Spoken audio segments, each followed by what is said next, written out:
today's discussion. On behalf of the ministry, I would like to welcome you all again on the third day of budget review meeting.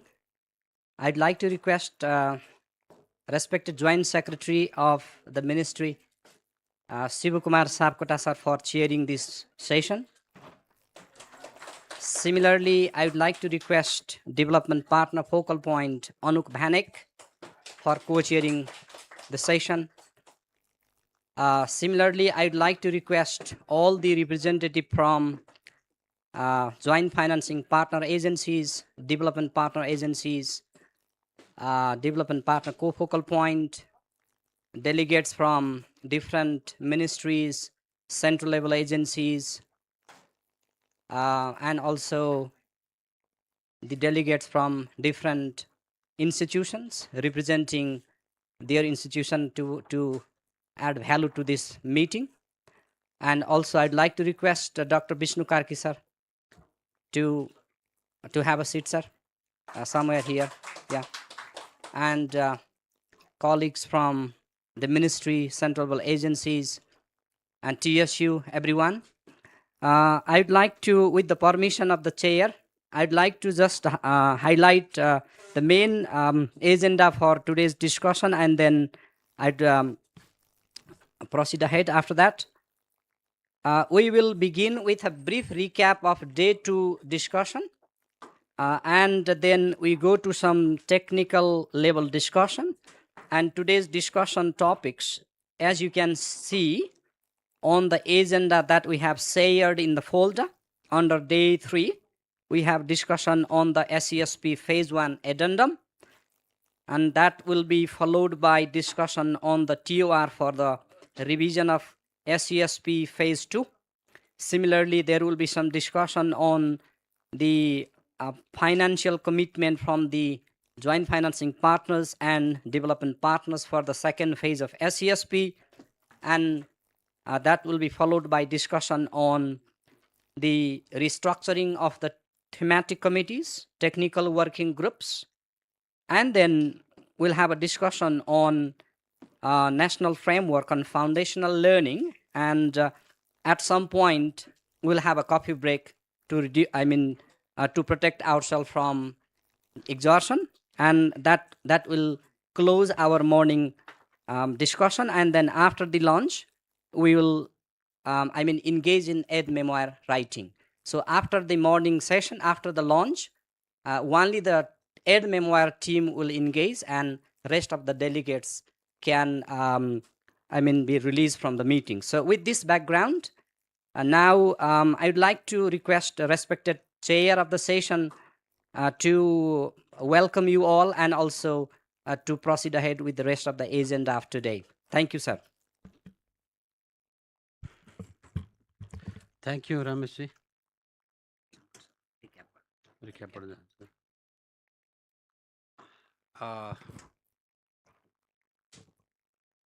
Colleagues from the system, expert, colleagues from development partners, colleagues from different departments, different ministries, ladies and gentlemen, namaste and good morning, everybody. So I'm sure you spent the whole yesterday with fruitful discussion, and also you are equipped with so much of knowledge, wisdom, and also the facts and evidences shared by different colleagues from different agencies.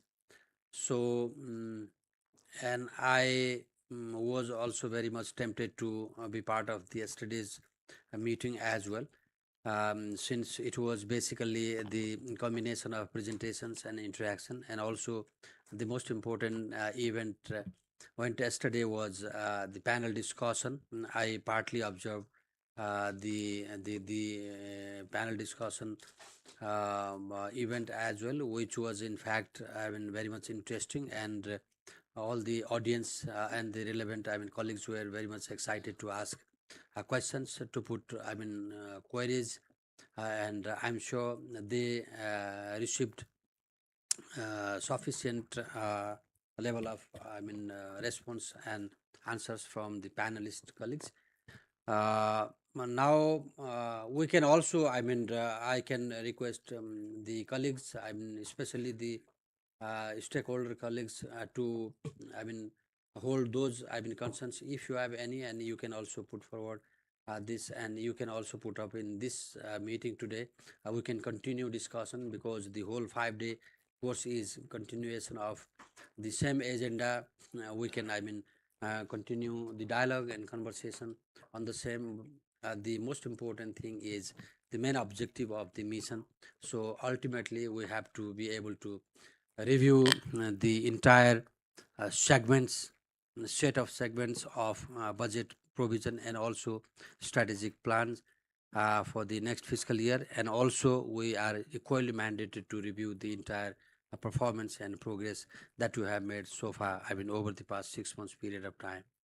So that is still possible to do today and until tomorrow, or until Friday also, depending upon the schedule of the meeting. So now, on this note,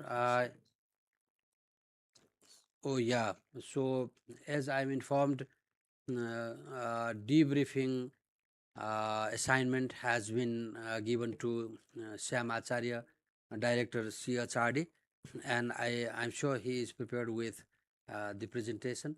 Now I'd like to request him to go with his assignment. Thank you. So time wise, I'm sure he's aware of the time he is given, right? So 10 to 15 minutes is the maximum time that he will be able to enjoy for his presentation. All right.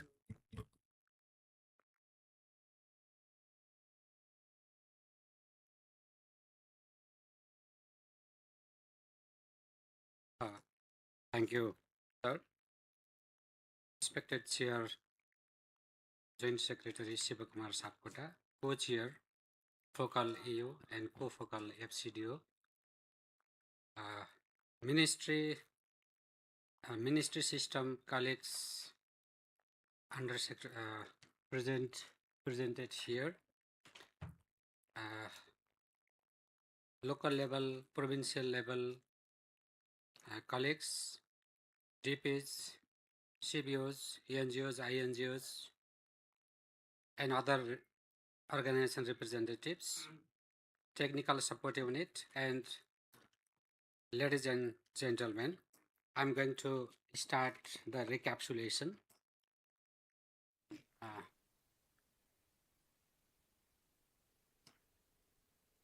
Yesterday's session was chaired by Anaprasad Neupane, Director General, CHRD, and co-chaired by Anna ji from Anup ji from European Union, and sessions were managed by Mahendra Parajuli, GDG, CHRD. Participation was very engaging, and different ministries, representative, provincial, local, GPs, CBO, NGOs, and other relevant representation was there, and time was started. Sessions were started from 9 a.m. and ended quite after 4 o'clock, and so time was slight adjustment there. Session was started from recapitulation from Vasudev Vaste. He highlighted the agendas and the summary.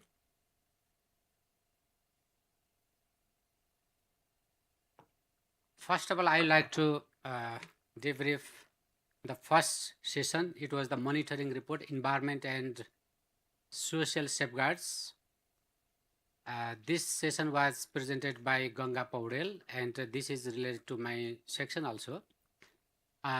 Major highlights were school safety master plan is officially approved.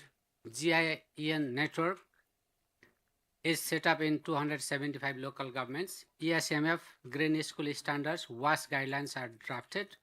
Vulnerability risk assessment conducted by the government agencies in 13 districts.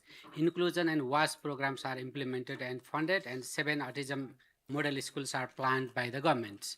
So these were the highlights of the report, and the challenges presented in the presentation was shortage of the adequate resources, slow implementation of and environment and social safeguard policies, gaps in preparedness between federal, provincial, and local levels, difficult to embed safety and green components in the local plans, and gaps in effective reporting and oversights.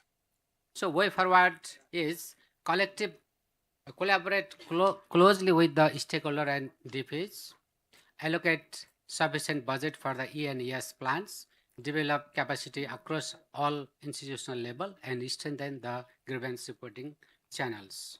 These are the major highlights, and there was a case study after this session. And the case study was conducted in the big schools where infrastructure development is going on. So this case study was planned by the CHRD, and this is kind of a unique type of study, and this covers 7 provinces. And the major objective of this session was this case study was to identify whether we can implement this safeguard, social and environmental related protocols in the real field. And finally, we found that it is possible to implement safeguard, environmental and other related intervention in the school, but before that they have to be capacitated and they have to be informed well. This is the finding of this research.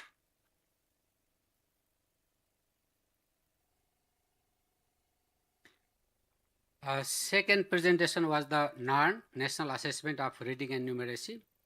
Major highlights were this assessment was conducted in 13 districts, 579 schools, and 7,531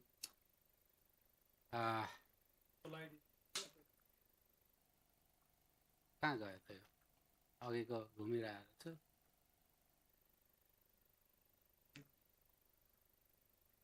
कता हो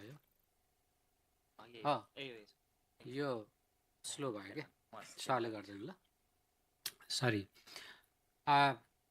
both reading and numeracy skills were conducted, assessed, and this presentation also tried to compare the result of 2024 with the result of 2020.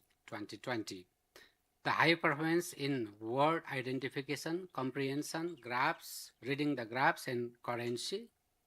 And Gandaki, Kosi, and Bagmati provinces consistently led all domains. Girls outperform boys in oral reading, fluency, and comprehension. Urban municipalities score higher than the rural municipalities. And the challenges and issues are low student performance in the picture description somewhere, and fractions and clock reading in mathematics, numeracy. Karnali and Sudurpashchim provinces lagged below national average. Most Madhesi and Himalayan ethnic groups showed weak results in some cases. Girls scored lower than boys in mathematics, and students remain trapped in the pre-basic bracket. Somehow, there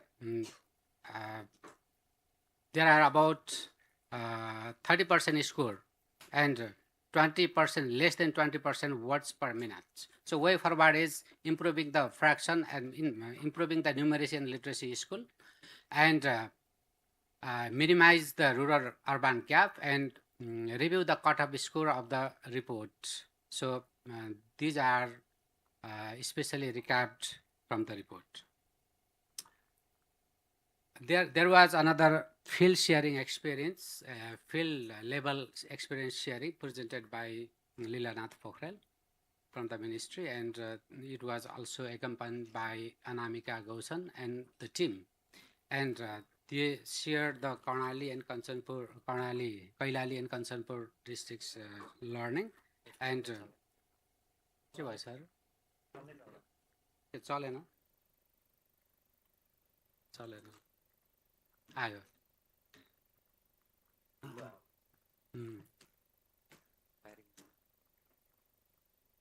and this field visit was jointly participated by government and development partners also. And the purpose of this field visit was to find out the status of implementation, budget utilization, challenges, gaps, and support needed. Okay, so I would say key progress. It was stated that there is strong infrastructure investment in provincial level as well.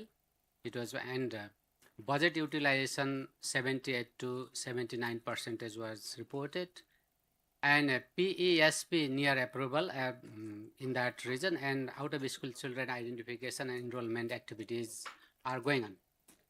Key challenges: high dropout at secondary level, weak mathematics and Nepali learning outcomes, and teacher imbalance and shortage, and weak disability data. And recommendation on this Sudur Paschim province joint monitoring is the strengthen teacher development, improve disability identification system, and increase coordination among the government levels. And similarly, Lal Jhadi Rural Municipality case and AHA class initiatives was appreciated, and school at home for children with disabilities, education fears,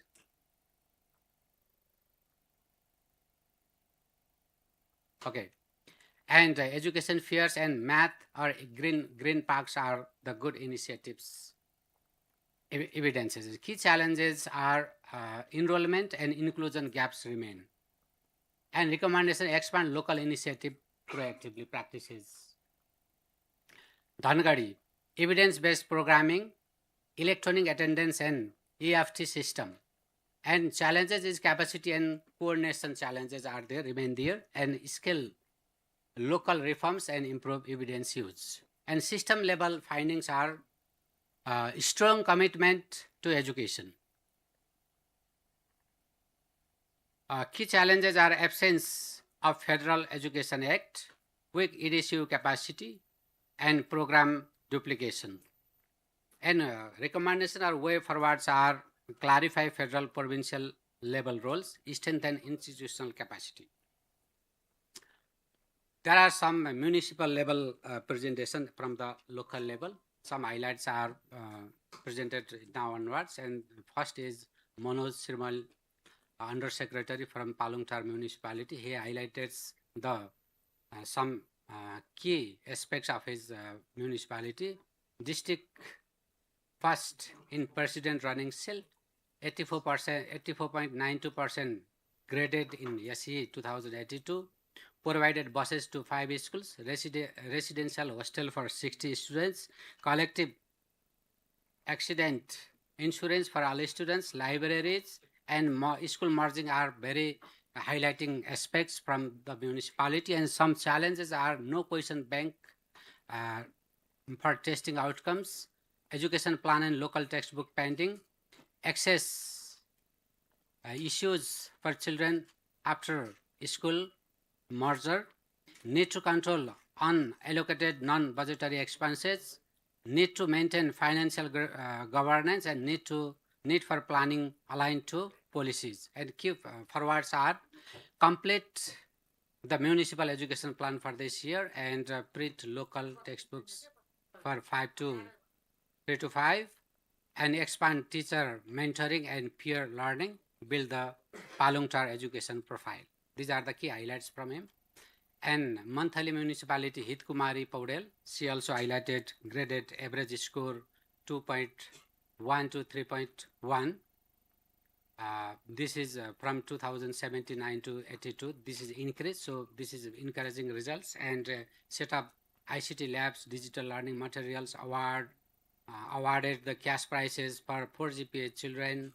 In SE, allocated 4% of the municipal budget in education, used participatory planning. These are the things she highlighted. And some challenges are lack of funds and at school infrastructure, no institutionalized question bank, and quite similar to the Srimal. And teacher shortage and deployment issues are there. And similarly, way forwards are finalizing and approving the educational plan and so on.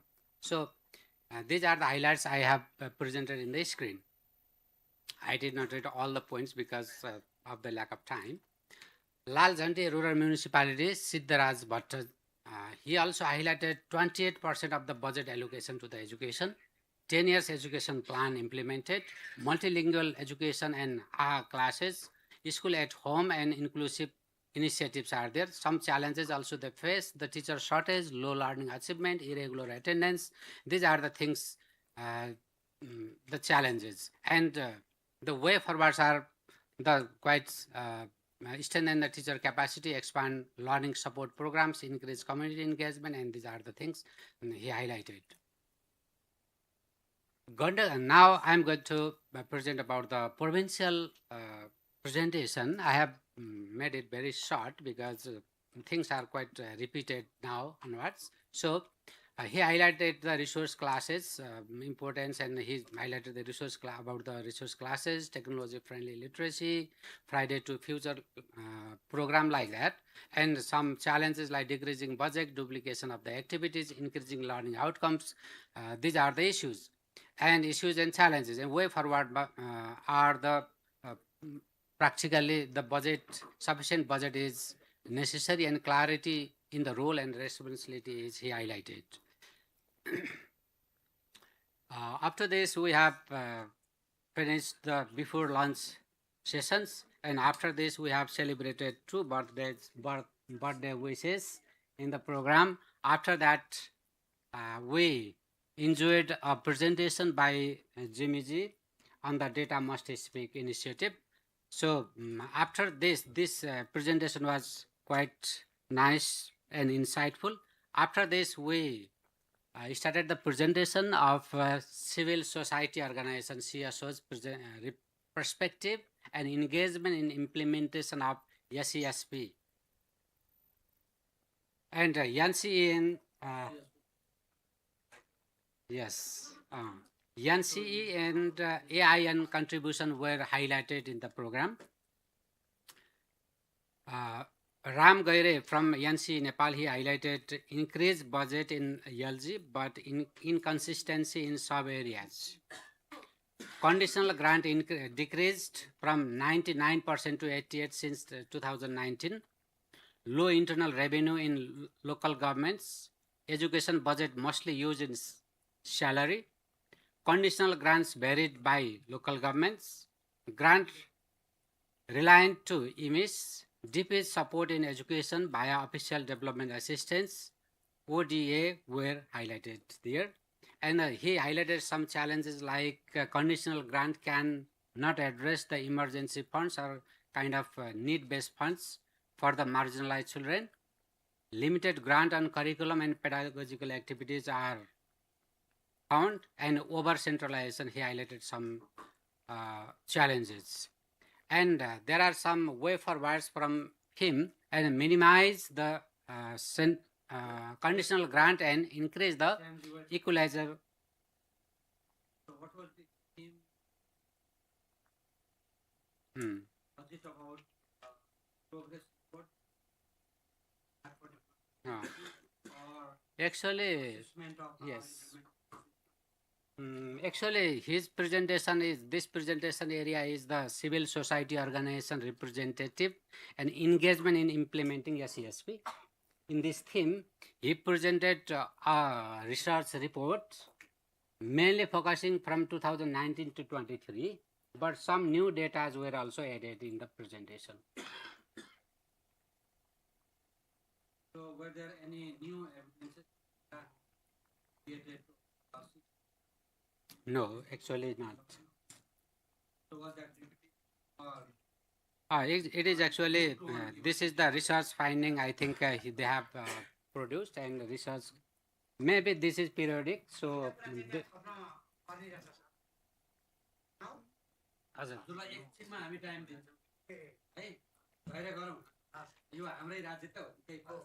I guess it was a report, very contextual, panel discussion on key issues and challenges in planning and budgeting in education and way forwards. This panel discussion was moderated by Nilakanta Dakal, Director of Planning and Monitoring Section Division of CHRD, and Shankar Adhikari, Under Secretary, Planning and Budgeting Section of Ministry, have participated there very well.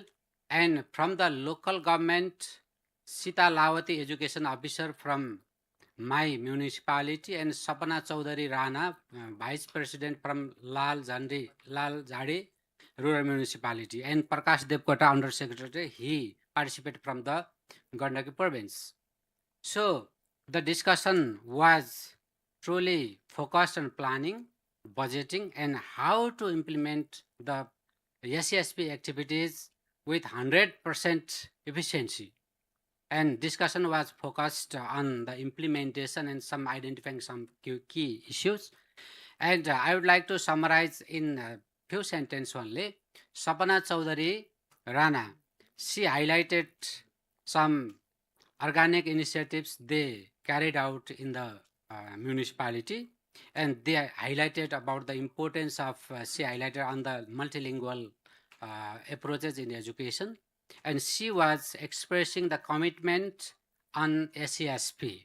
Similarly, Prakash Devkota, he highlighted some issues and some positive aspects also, and he highlighted on the no duplication in the programs and some barriers. And Shankar Adhikari, Sita Lawati, she highlighted the low capacity human resource capacity in the local level, so that they are not able to monitor and supervise the teachers, but they are very proactive and active in implementing the SESP programs. And Shankar Adhikari, he clearly said that program and budget should, while formulating program and budget, allocation efficiency is most important. Those programs which are not effective should not be repeated in the new year, and until and unless we do not cut those old ineffective programs, we cannot propose the innovative and new programs that are new programs. So just cancel or truncate or stop the old ineffective program and add budget to the effective and futuristic innovative programs and budgets. So this is the major highlight of the panel discussion. Now I already told, yes. Now overall impression is program sessions were started timely and ended timely.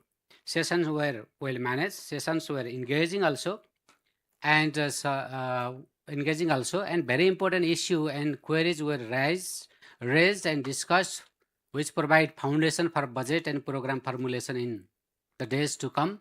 Program like panel discussion are fruitful, and all stakeholders, all participants participated very well. And finally, this program, there was one message: such type of panel discussion will be very fruitful if we conduct them before preparing the SIP AWPB and before formulating the coming year budget. So thank you so much, and thank you so much. Thank you again for listening this interrupted presentation. Thank you. Thank you, Samji. I think it is a complete recap and recapitulation of yesterday's learning process, I should say. And I'm sure all of you are happy with the summarization and synopsis that Sam has presented now. If you have anything to add, and you feel that those were very urgent to share with this table as well, and if you find anything urgent to share, to tell us now, on top of the recap, you can do that, DP colleagues, and also everybody. So probably before I go to you, Amru Wasarlai, I think I'll take his question first. Hazur, ल अब हजुर सबैलाई good morning नमस्कार म गिरिधारी सुवेदी राष्ट्रिय पाङ्गा महासङ्घ प्रवक्ता केन्द्रीय प्रवक्ता। एउटा चाहिँ कुरा चाहिँ त्यहाँ हिजो भन्न पनि बिर्सिएछ, प्रकाश सरकोमा त्यहाँ थप्नु पऱ्यो कि जुन गण्डकी प्रोभिन्सबाट प्रेजेन्टेसन गर्नुभएको थियो नि, त्यसमा चाहिँ हामीले के चाहिँ थप्नु पऱ्यो भने अहिले केही स्कुलहरूलाई चाहिँ पालिकाले 6वटा स्कुललाई पोखरा महानगरपालिकाले नर्स दिएको छ क्या स्वास्थ्य उपचारको लागि, र इमर्जेन्सी कोर्स भनेर स्कुललाई तिमीहरूले स्थापना गर्नुपर्छ भनेर राखेको छ क्या, त्यो एउटा थप्नु पऱ्यो। र अर्को चाहिँ एउटा चाहिँ स्रोत कक्षाको व्यवस्थापनको लागि फिजियोथेरापिस्टको पनि पोखरा महानगरपालिकाले दरबन्दी क्रिएट गरेको छ क्या, यो एउटा। अर्को चाहिँ यो हामीले भनेको थियौँ नि, अस्ति मैले भनेको थिएँ नि, यो डिजिटल एक्सेसको कुरा गरेको थिएँ नि, त्यसमा चाहिँ दृष्टिविहीनहरूलाई कम्प्युटर पढाउनको लागि हामीले अमरसिंह मावि नेपालकै नमुना होला मलाई लाग्छ त्यो कम्प्युटर ल्याबको होइन, अनि पिएन क्याम्पस चाहिँ त्यो रेकर्डिङको नयाँ नमुना बनाएको छौँ हामीले, र त्यहाँ चाहिँ सरकारको सहयोग बिना चाहिँ हामीले कम्प्युटर स्थापना गरेका छौँ, र गण्डकी त्यो पोखरा महानगरपालिकाले निश्चित अनुदान दिएर एउटा चाहिँ ब्रेल कम्प्युटर टिचर भनेर चाहिँ व्यवस्थापन गरेको छ, त्यो चाहिँ थपौँ न त्यहाँ, किनकि यो भोलि योजनामा सजिलो हुन्छ यो कुरा पर्यो भने। हस् मैले नोट गरेँ, मैले साथीहरूलाई पनि अनुरोध गर्छु त्यो विषयलाई चाहिँ त्यहाँ समावेश गर्नै पर्यो, यो रिक्यापमा पनि राख्ने भनेर। ए हस्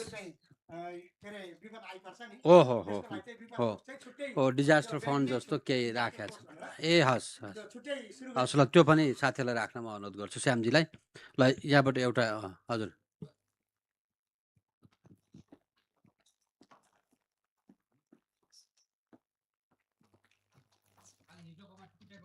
साथीहरू अहिले चाहिँ त्यो चाहिँ ख्याल चेयर को चेयर र यहाँ उपस्थित सम्पूर्णमा my name is Nima Lama.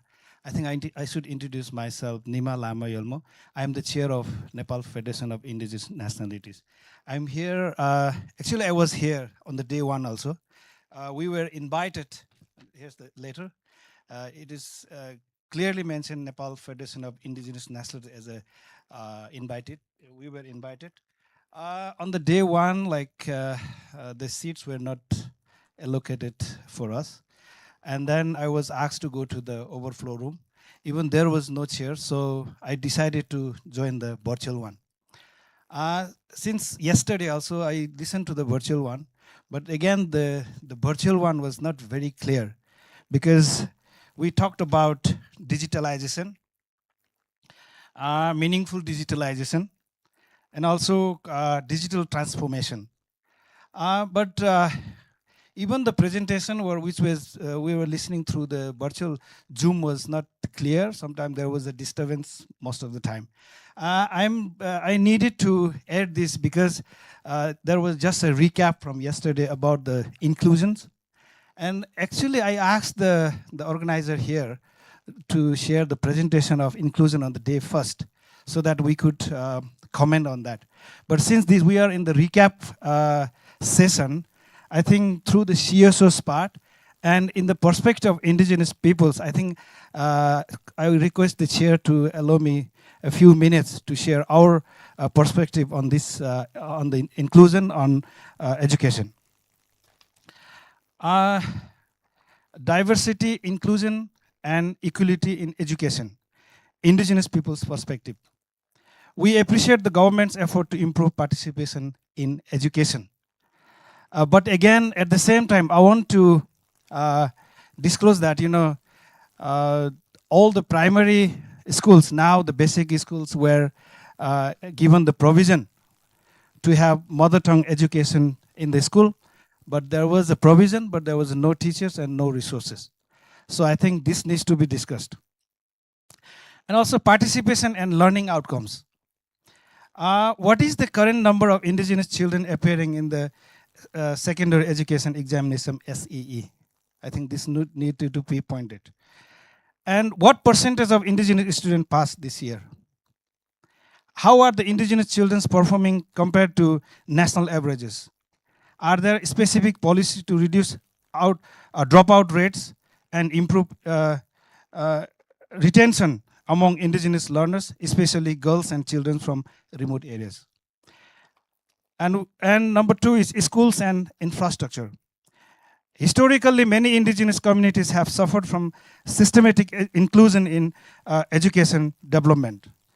Schools are often concentrated in dominant caste settlements, while remote indigenous areas continue to rely heavily on charities and NGOs.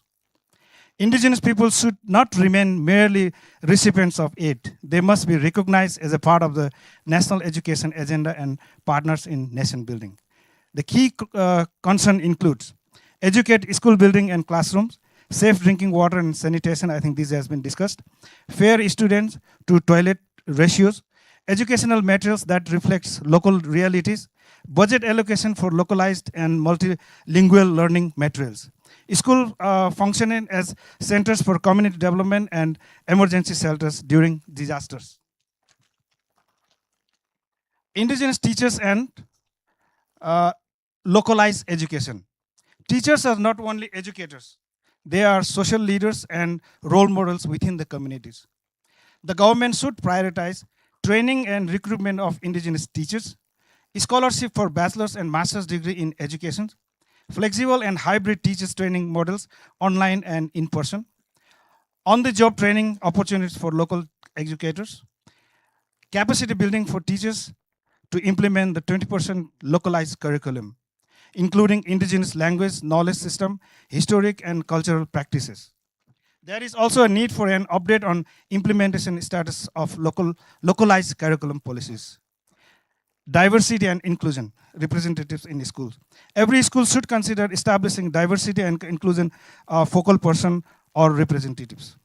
Their role should include addressing discrimination and bullying, promoting inclusion across caste, ethnicity, gender, disability, language, and religion, supporting indigenous students, Dalit students, differently able students, and other marginalized groups, creating awareness programs that go beyond symbolic culture performances, encouraging respect, dignity, and understanding among students.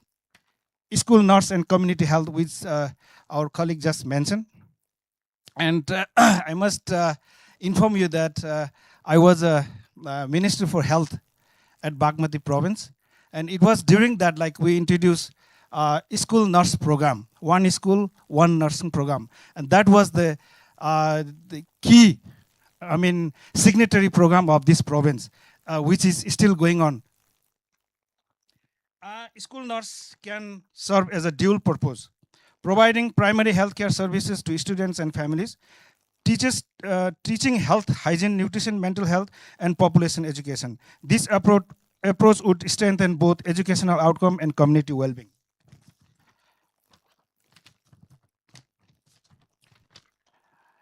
Indigenous role models, case studies. I think some case studies were shared from the CSU's perspective. There is a need to develop educational case studies and learning materials featuring indigenous leaders from diverse sectors, including education, business, politics, environment and conservation, science and technology, arts and culture, and community leaderships. These examples can inspire students, support career counseling, and help young people dream not only as a citizen of Nepal, but also as a future global leaders. Collaboration with Ministry of Education and Sports, local governments, academic institutions, and indigenous organizations will be essential in this process. So a national commitment to equity and inclusion. Ultimately, Nepal needs an education system grounded in equity, respect, representation, cultural dignity, inclusion, enabling environment where every child can thrive. This is some few points I want to hand over to the chair through the indigenous perspective on education sectoral plan. Thank you very much. Thank you, sir. Thank you.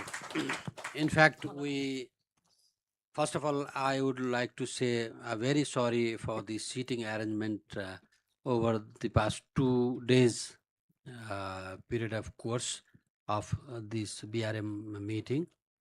And yes, I would like to request my colleagues to take care of the I've been invitee delegates during the meeting, and there are, in fact, yeah, we had certain arrangement of overflow rooms as well. So at least you have to take care of those, I mean, delegates, and definitely provide the, I mean, the required level of, I mean, support and help. At least they have to be, I mean, everybody has to be happy with our arrangement. Uh, Question is, yes, of course, we are very, I mean, we have very limited facilities of chairs and tables and also the rooms, but at least we can find some other overflow rooms as well if required. So, management colleagues, you please take care of that for the next time. And at the same time, you now have shared with us very useful, I mean, information, and it is, I think, a very important insight for us to definitely, I mean, look into our, I mean, existing plan and also the proposed plan, and we are very much ready to audit our proposition from the point of view of indigenous perspectives. And as you highlighted, I mean, the need for, I mean, providing certain data on indigenous children. So I think IMIS colleagues, they are very ready to provide you the, I mean, the data that you are referring to. And if not, then we will definitely, I mean, try to integrate into the planning so that from the next time we will have, I mean, complete set of, I mean, data with regard to different, I mean, groups of our children, in terms of ethnicity, in terms of, I mean, gender, in terms of so many other dimensions and classifications. Thank you, sir. Now, I would also like to request you to remain with us until the end of this meeting today. So it will be ended by 1:30 according to our schedule. So I would like to, I mean, I request you to, I mean, be with us until lunchtime, so that we can also be able to, I mean, get to know a lot of, I mean, relevant other wisdom from your side, and also you will also be benefited from the discussion over the period. So with this, now I think if we do not have much to add on Sam presentation, I would like to move to the next agenda, which is, I think, a presentation on SESP phase 1 amendment. Yes, I think this presentation will be led by Shankar. Now I would like to request Shankar to go with this. Thank you, sir. Respected chair, co-chair, respected all the people in the room and who are joined online. Welcome to the presentation. Actually, it will give us a background to talk about how to finalize this addendum document. Uh, mm, so actually, when we prepared this addendum document, so we agreed, we were guided by this, which we agreed during the MTR, what can be changed and what cannot be changed. So the topics given on what can be changed, we tried to incorporate the changed content in the annex or addendum document, and we did not touch upon the columns which are under what cannot be changed. Next is, so I will give the highlights of that addendum. It's a focused government-led adjustment within SESP first. It's a time-bound government-led implementation adjustment within the fiscal, so within the approved SESP 1 framework from 2025 26 to 26 27. Although we wrote that, now we'll have to think of whether this addendum will affect the 2 months execution of SESP activities. What I think is, so it will be effective in the next fiscal year only. So whenever we finalize, once we get your comments, we'll change that. And it doesn't reopen the sector plan or introduce a new reform package. It focuses on what can realistically be delivered before mid-July 2027, means the next fiscal year.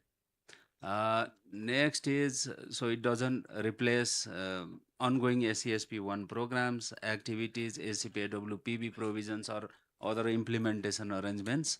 And so this is not the extra document, but it's an annex document to SESP 1. So when we look at this addendum, so there should be SESP 1 original document side by side. so that we can match what has been amended or what has been adjusted. Next is the addendum is actually guided by the MTR and JRM agreed actions, right? It consolidates agreed actions. We have revised DLIs as well, and we have some updated PRF and revised PAP into one coherent package for your review and concurrence, so that we can finalize it.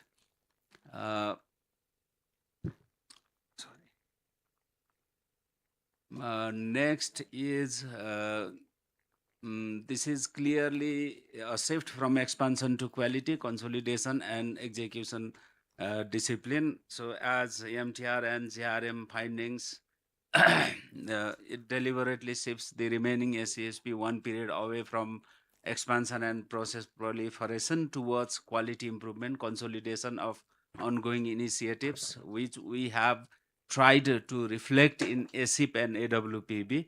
So if they are not clearly reflected, we can amend this addendum as well, so that it will match with the proposed ASIP AWPB, because we don't have time to change the ASIP AWPB. If they are not reflected in that, then we can change this addendum so that it fits there, because we don't have any other excuse or we don't have any other option, right? Next one is we try to focus on foundational learning from ECD to grade 5 as the central program priority. And there are not lots of, but there are numerous, or let's say quite a number of activities which focuses on foundational learning, from developing action plan to executing the different interventions in classroom. Let's see, and so let's find out whether they will be sufficient. We are sure that they will not be sufficient, but let's put the combined efforts together. The intervention activities suggested at the local level will be accompanied by the intervention activities of foundational level conducted by NGOs, INGOs, and several other organizations. Let's align all the activities that are going to be conducted at the school level or at the local level towards foundational learning, so that we'll achieve something by the end of the next fiscal year. That's my request as well. And another focus is secondary completion and transition as a stabilization priority, as we have noticed that the enrollment rate or net enrollment rate has decreased in secondary education. And if you look at the data, the transition from grade 1 to grade 9, there's a gap. So let's see what we have proposed in ASIP and AWPB, and let's see what we can do further for intervention in secondary education. And so it tries to address delivery bottlenecks through, we have simplified DLIs as well, and so we'll align TA through ASIP AWPB, and we use existing BRM JRM mechanism as well. And most importantly, this addendum will prepare the baseline for, or the ground for SESP phase 2 through several activities like strengthening better system tools and targeted analytics. What next is what?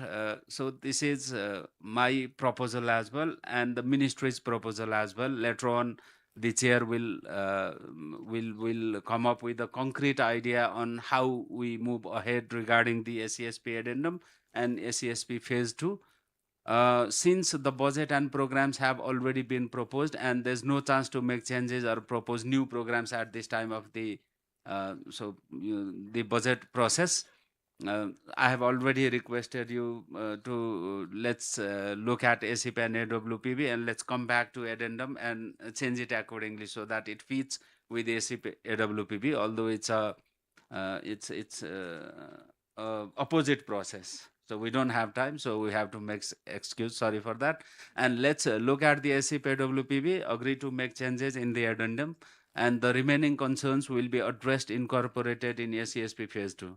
So we really welcome your practical and so very influencing interventions let's say, impactful interventions, and will incorporate all those proposed activities in the SESP phase 1, so that we'll be able to achieve the results at a better space with your support, with the collaboration with among different organizations.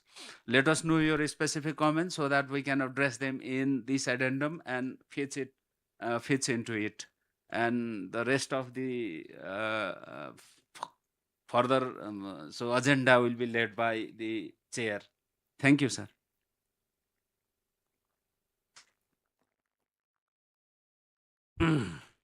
Okay, so thank you, Sankarji, for your very precise presentation. It is so informative. Now, I think we can go one by one. Otherwise, we tend to forget the comments and the questions that we have collected and spared for asking. So now I like to request colleagues for questions. Floor is open now for discussion. Everybody. Okay, now, so Anukji will start. Thank you, and thank you, Shankazi, for the very good presentation that clarifies a few things, because we had a few questions on our side of what is the status of this addendum, is this what we need? So this clarifies a few things. It doesn't solve everything, but it clarifies a few things.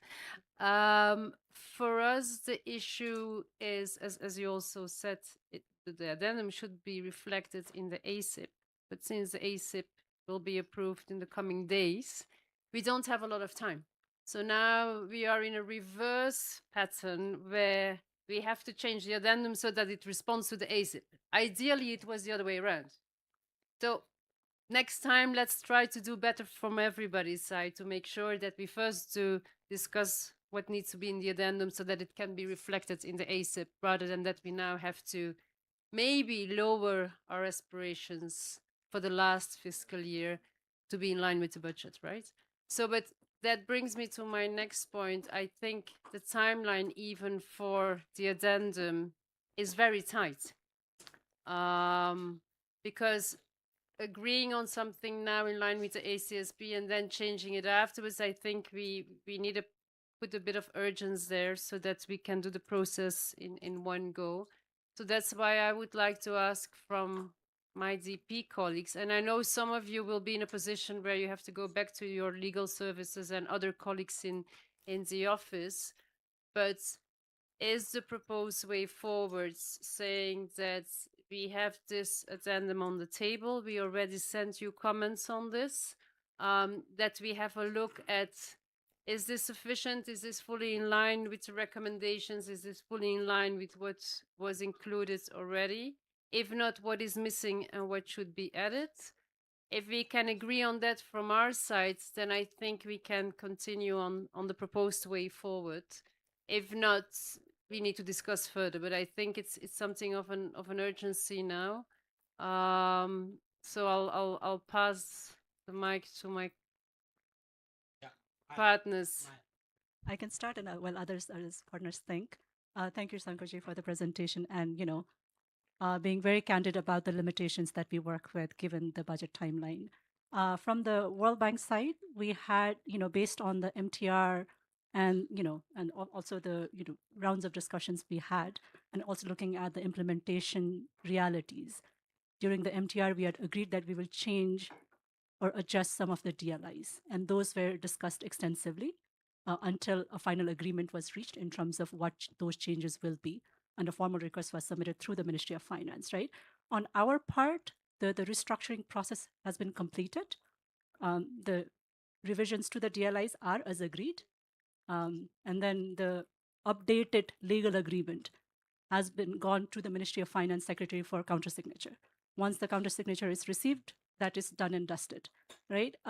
So from that perspective, for us to be able to help and deliver on the final year's target, budgetary allocation will need to be there. I mean, so not all DLIs will require extensive budget, right? I think we have discussed this number of times. Some will require more than others, But there are DLIs that can be achieved, at a sort of relatively lower budget, or, you can also figure out how do we coordinate with technical assistance, INGOs at the field level, for example, for the implementation of GIEN, right? Action plan for LGs can be developed and approved by the CHRD, but there are a lot of work happening at the local level through INGOs as well. So what is the coordination mechanism to ensure that the GIN is functional, right? So those kind of, coordination with the local government, with INGOs or NGOs working at local level also needs to be taken into consideration when we are thinking of DLI, right? So it's not that central has to provide budget for everything. So those being said, given that, at some point you'll also come back and say how much you're going to disperse. And that will depend on actually whether you'll be able to achieve the target or not, right? Budgetary provision aside, what are the other coordination mechanisms to ensure that activities for the final year of a CSP will be achieved? So I just wanted to flag those. And as part of the addendum, we have already agreed that we will update the, DLI matrix, overall DLI matrix, based on the individual agencies' changes. Our changes are already fixed and, sort of, and legal agreements revised. And I think similar will be the case for other donors, JFPs as well. And then joint DLI matrix updated will also be part of the addendum. I think we probably also need to discuss what to do with DLIs that were solely funded by USAID, which we will no longer, we know the money is not going to come, right? So I think it might make sense for us to agree that USAID, if it is, supported by only USAID, then we drop those DLIs from the matrix as well, even for us to track, right, in terms of what the progress is. So there are some overlapping we keep, but if it's only supported by USAID, then probably makes sense to drop those as well. So wanted to flag that as well. Thank you.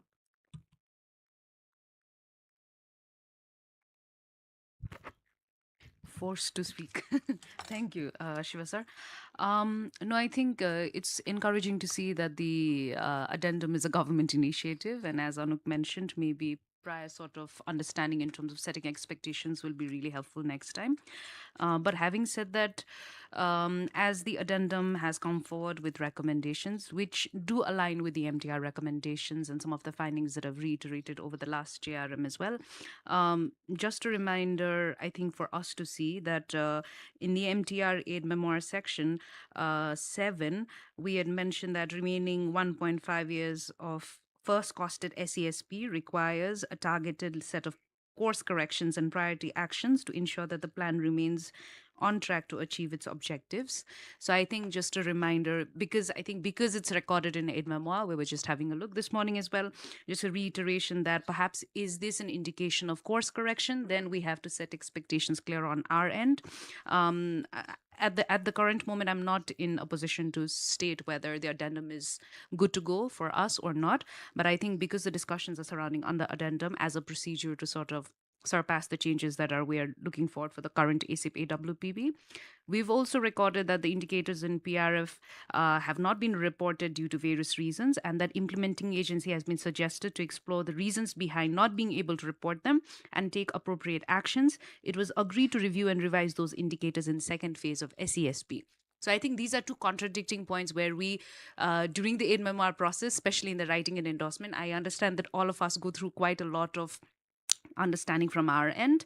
But I do feel as I'm reading the addendum and looking at the aid memoir that we've sort of jointly agreed upon, it may require a further close dialogue and maybe a deeper level of understanding in terms of what addendum sets and then what changes are we expecting, particularly in this 1.5 years of remaining period versus the new second phase of SESP as well. So that's, I think, something we have to be clear first on to further unpack discussions.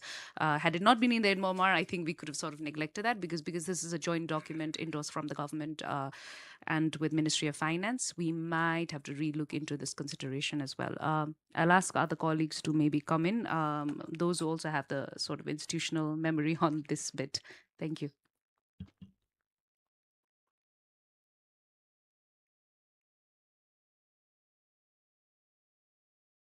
Yeah, I want to also quickly compliment what Maya said, because we also extensively working with World Bank, even with the EU, as well as the ministry on the restructuring of the DLIs.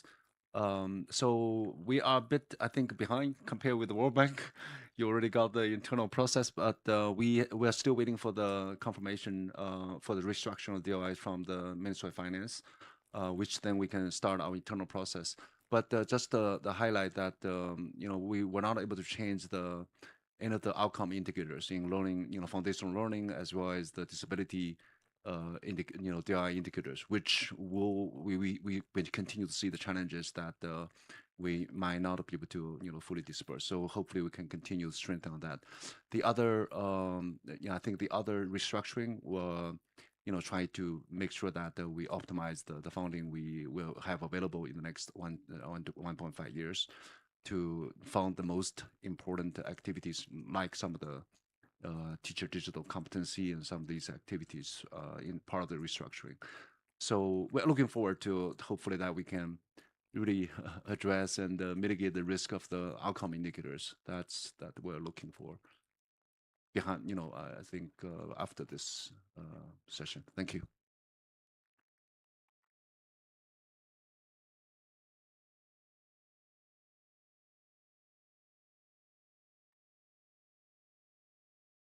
No, thank you so much. I mean, not too much. Well, I mean, thank you for the very clear presentation of where things stand. I think you also made it clear that the options are very limited at the moment, and some very concrete measures need to be taken immediately to kind of resolve this. So I think what you've proposed certainly makes sense, but it'll be good for a follow-up sit down with the partners to really work through it and find measures that will be acceptable to get us to next year as well. And I think colleagues have raised several, so sounds like a bit of a jam, but I think Anouk has also noted that it's a good learning point for all of us moving forward. And of course, education, we always love to learn and build and grow, so hopefully this will be a good growing moment for all of us. Yeah, thank you.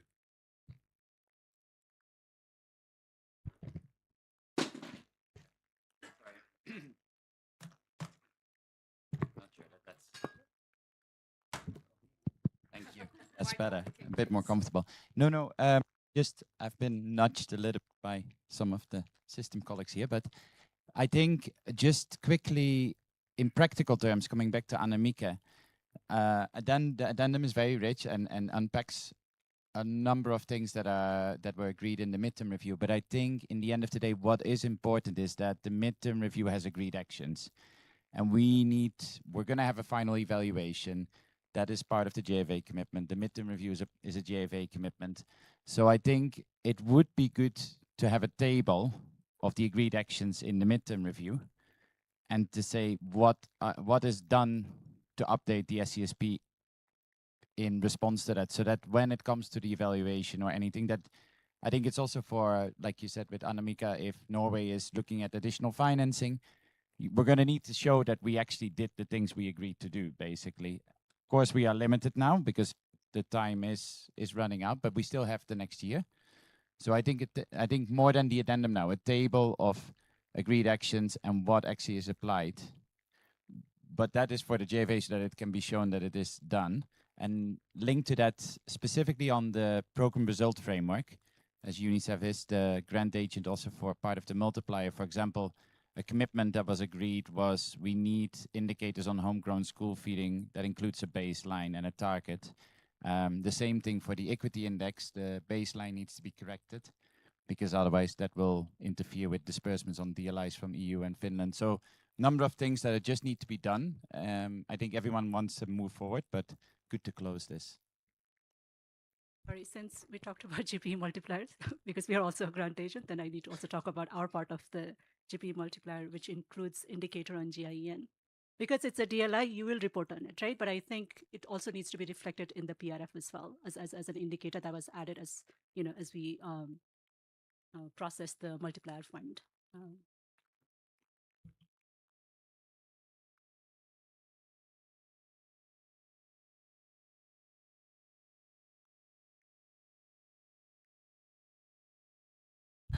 I can comment that those DLIs which we are currently funding, the last year of SESP, I think from our side, it looks okay.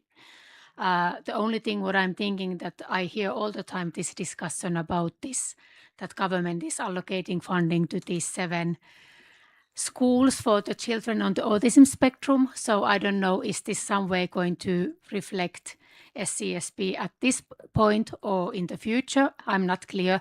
I would really like to have a kind of longer and a more broad discussion with the government and all the development partners about this topic, that what are the government plans?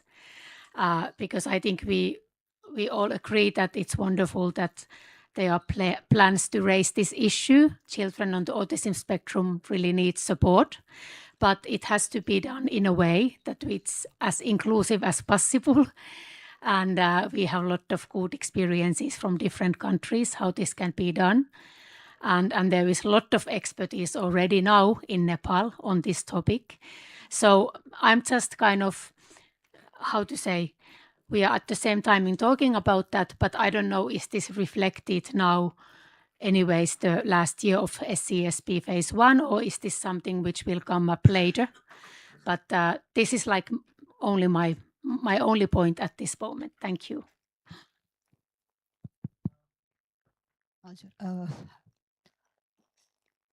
Thank you so much, Shankar sir.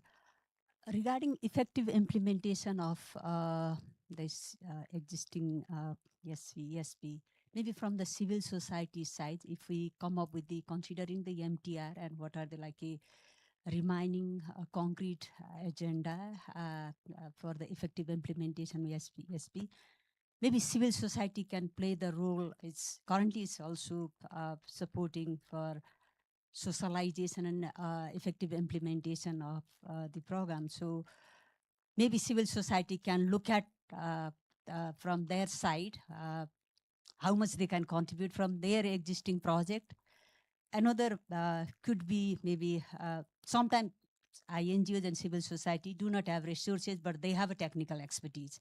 In that context, maybe civil society can also provide the technical support for the implementation. If we have like a concrete plan of action and discuss collectively how we can civil society support to the government. Thank you. Lakshmiji, now Shankar, do you have any, response, very quick response to those concerns? Yes, I have some responses as well. So I'm thinking of another proposal too now. So what I think now is, so let's limit this addendum or whatever we say to very urgent requirements only, right? So whether you call it an addendum or not, anyway, you are going to revise the DLIs with the banks, right? So World Bank DLIs and ADB DLIs needs to be revised. So yeah, it's revised and it should be kept somewhere else, right? So that change must be acknowledged. So the one option can be, let's agree on the very urgent amendments that are required as per the recommendations of MTR and call it an addendum or annex or something like that. And for DLIs, what we were talking about earlier, so is there any is there sufficient budget allocation or not? Yes. So we tried to be sufficient, but we have other options as well, because many different organizations come up with many different offers like teacher training, material distribution or something like that.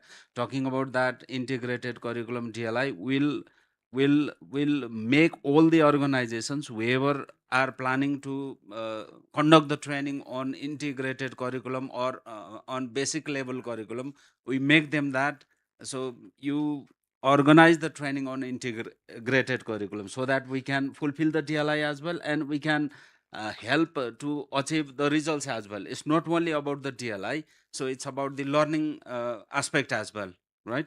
That way can be used to address the fulfillment of the requirement of DLIs. And we will also request you to mobilize your TA in the next fiscal year in the to the most prioritized activities. That way can be done, and the final say will come from our respected chair.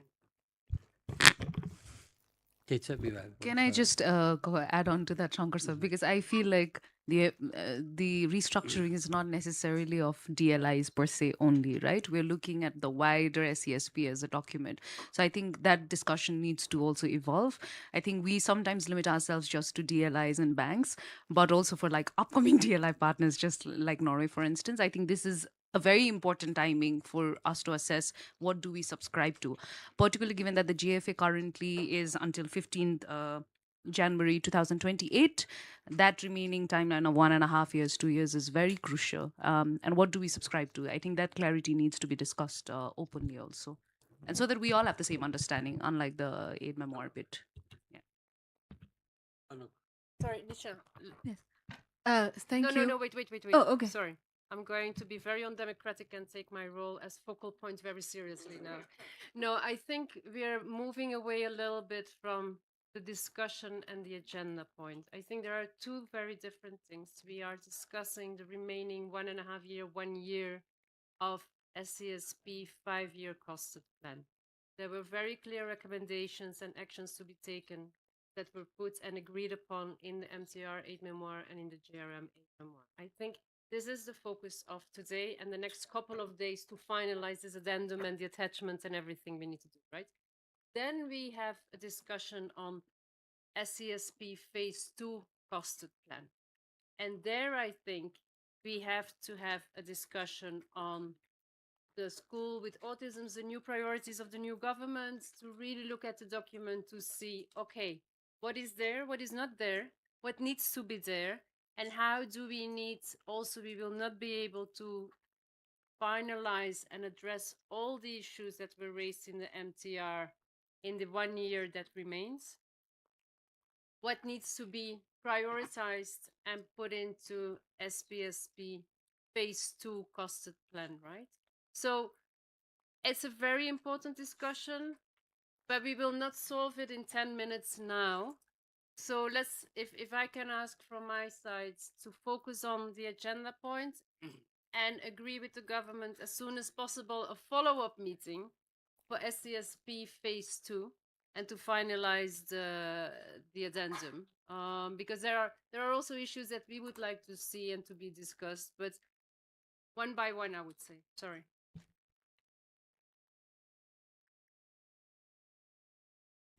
Thank you, sir. Thank you, Anuk. No, I was just on the discussion that we just had on there are bilateral restructuring that has happened from different agencies, the two banks as well as the other JFPs, and that needs to be consolidated in some form so that the changes can be reflected in the mostly the annexes of the costed program. I would say, because then it will be reflected in the DLI matrix, the PAP actions, maybe some implementation arrangement changes. So we have to look at all of those carefully and then have those changes added. But like you said, and Jimmy, I guess, suggested earlier, where we can have a table to reflect that those changes have been made, and that's the final document that we have. But for that to happen, we need to do finish all the bilateral requirements that are ongoing for different agencies that has had different timelines. So I guess for the meetings that can be upcoming on the technical part of how to do this can be scheduled maybe right after So the BRM. may I Thanks. take a minute, sir? So on that one, thank you very much. I fully agree with the points that have been made. And so far as the addendum to SCSP1 is concerned, we have, in a way, done a lot of things, and some of the partners have also, restructured their DLIs, and some of them are in the process. And there are some other things as well that has been indicated. Definitely, that requires a bit technical level discussion. And my proposal would be, let's have a very closed discussion immediately after at some point after this main event, and then we can concretize or synthesize all the ideas and keep everything in a single document that will reflect the major changes that we have made in key areas like the DLIs or some indicators or something like that. Thank you. Robert, thank you. Now I am going to conclude this discussion. Yes, of course, following the recommendations and suggestion came from the colleagues.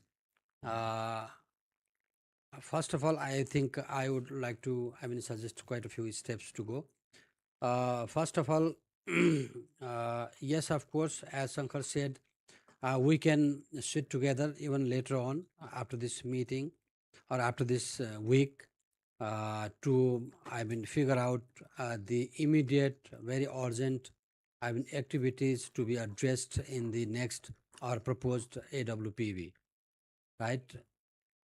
So we can do that. At the same time, what we have to understand is we have been engaged in the both the process simultaneously, like working on the amendment and also preparing the AWPB ASIP, right? So we have the same set of colleagues and team working on the both assignment. So we are fully aware of the need for the amendment or committed during the last missions or at memoir, and also the preparation for the budget for the next fiscal year, right? So I hope all the urgent, the potential amendments have already been captured in the proposed AWPV. That part also has to be seen and checked out. Uh, uh, then the third point is, yes, there are quite a few, ideas came up, formalization of restructuring of DLIs and something like that. Yes, it depends upon the decision of Minister of Finance as well, but at least those part have already been considered and taken into consideration during the budget preparation period, that were well discussed.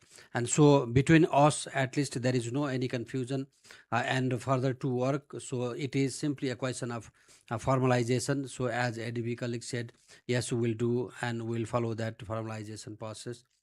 So that part is, I think, almost will be sorted out without, any further, exertion or further effort to do.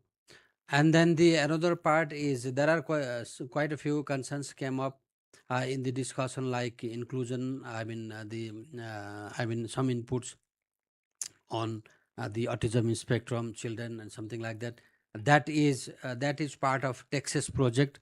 So we will discuss during the Texas project planning process. And this is not that big deal. So we have already prepared inclusive package, customized package, and it is under approval process, I guess, right? So that inclusion package can be definitely used further, and at the same time that package can be little bit remodeled to prepare a very specific customized training for those teachers who are teaching students with autism spectrum, which is the very urgent demand and needs of certain community. So we have to be responsive to address those concerns as well. So this is something which is very urgent and immediate thing to do. So probably that will be packaged with the Texas initiation and Texas activity implementation process. So that will be taken care from that side. So rest of others, yes, of course, if there are anything that we have to, discuss further after this meeting or after this week, we'll have a very quick meeting, and even during the, admin-wide team discussion, you can also follow on and continue the discussion. And if you find anything, point to pick up, you can also draft and propose in the actions. Otherwise, this is almost sorted out, almost addressed, and those which are not at addressed will be addressed during the PIP preparation time as well, because there are certain, there will be certain space in the PIP as well, so that we can specify the instruction and guideline to the implementation authority. So that part is still, not at due. Okay, with this now, I'd like to wrap up this with appreciation to all the colleagues who have contributed to the discussion. Now, next presentation, we'll have two presentation at a time. Presentation on the SESP second phase TUR and the TUR for restructuring of thematic committee TWG. So Ramesh ji will lead this presentation, those both the presentation, and then we can go with the discussion. All right. So if you need, okay. So this is, I think this has become, very urgent for bio break. So we'll have 15 minutes break, right? 15 minutes. No, 15 minutes. Okay, 15 minutes break. Ramesh, you please count the time, and after 15 minutes, we'll come back.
I would like to request you to get into the hall, please. We are going to start the session, resume the session.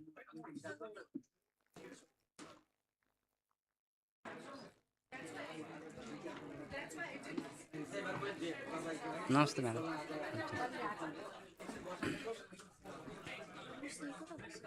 Ajay? Ramesh sir?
Uh, Thank you, everyone. With the permission of the chair, now I'd like to start the presentation. I will have a very short presentations, two presentations. The first one is related to the TOR of SESP phase second, and that will be followed by a presentation on the restructuring of existing thematic committees and technical working groups. So the key highlights of SESP second phase TOR. This document has been already shared with you, and we have also received very important feedback, suggestions, comments on that document as well. But my presentation will focus on the synopsis of what has been there in the TOR, and then we expect a very important discussion after the presentation. So if we can see the second phase of the SESP is not a new plan.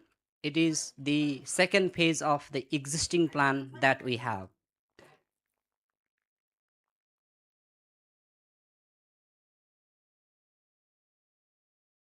Okay, so the second phase should be understood as the second costed phase of the approved SESP plan that we already have. It will build on the SESP phase 1, the MTR recommendations, and the recommendations findings of our important discussions like JRM, BRM, and also the implementation experience that we have had during the first phase of implementation of this one. It is neither a mere continuation. It is not the continuation of the same approach, same plan, and nor a complete restart. It is rather blended with new look. So because the context has been changed, the preparation process is the three-phase approach: the education sector review, program design, and validation. SESP second preparation will be led by the ministry with the support of the relevant institutions and the development partners. And the first phase will undertake a focused education sector review to update evidence and identify strategic choices. The second phase will translate the SESP findings into a costed and implementation ready SESP second program document. And third phase will engage in wider consultation and validation process.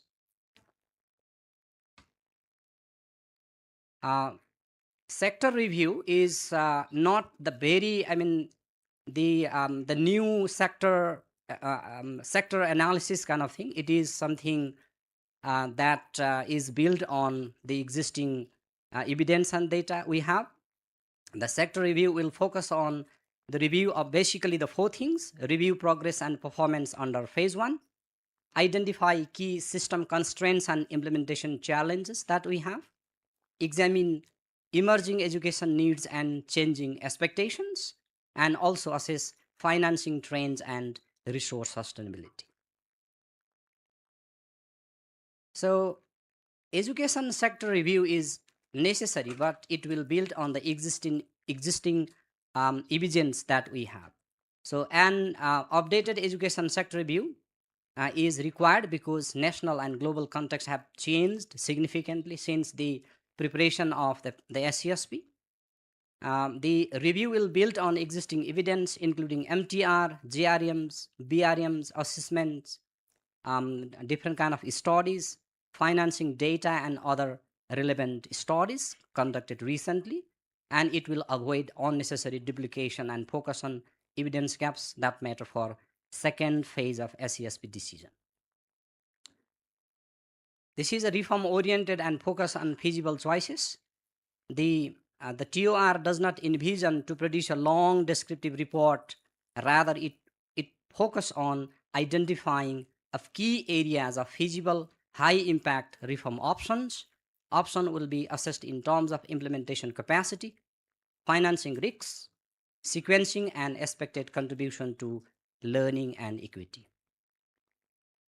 Grounded in financing realism and implementation capacity, the second phase will be designed within realistic fiscal and implementation conditions so that it becomes a plan of action rather than just plan to be kept in some cupboards. The TOR gives attention to budget execution, financing gaps, fiscal scenarios, and resource prioritization. This is intended to ensure that SESP second is not only technically sound but also financially credible and deliverable.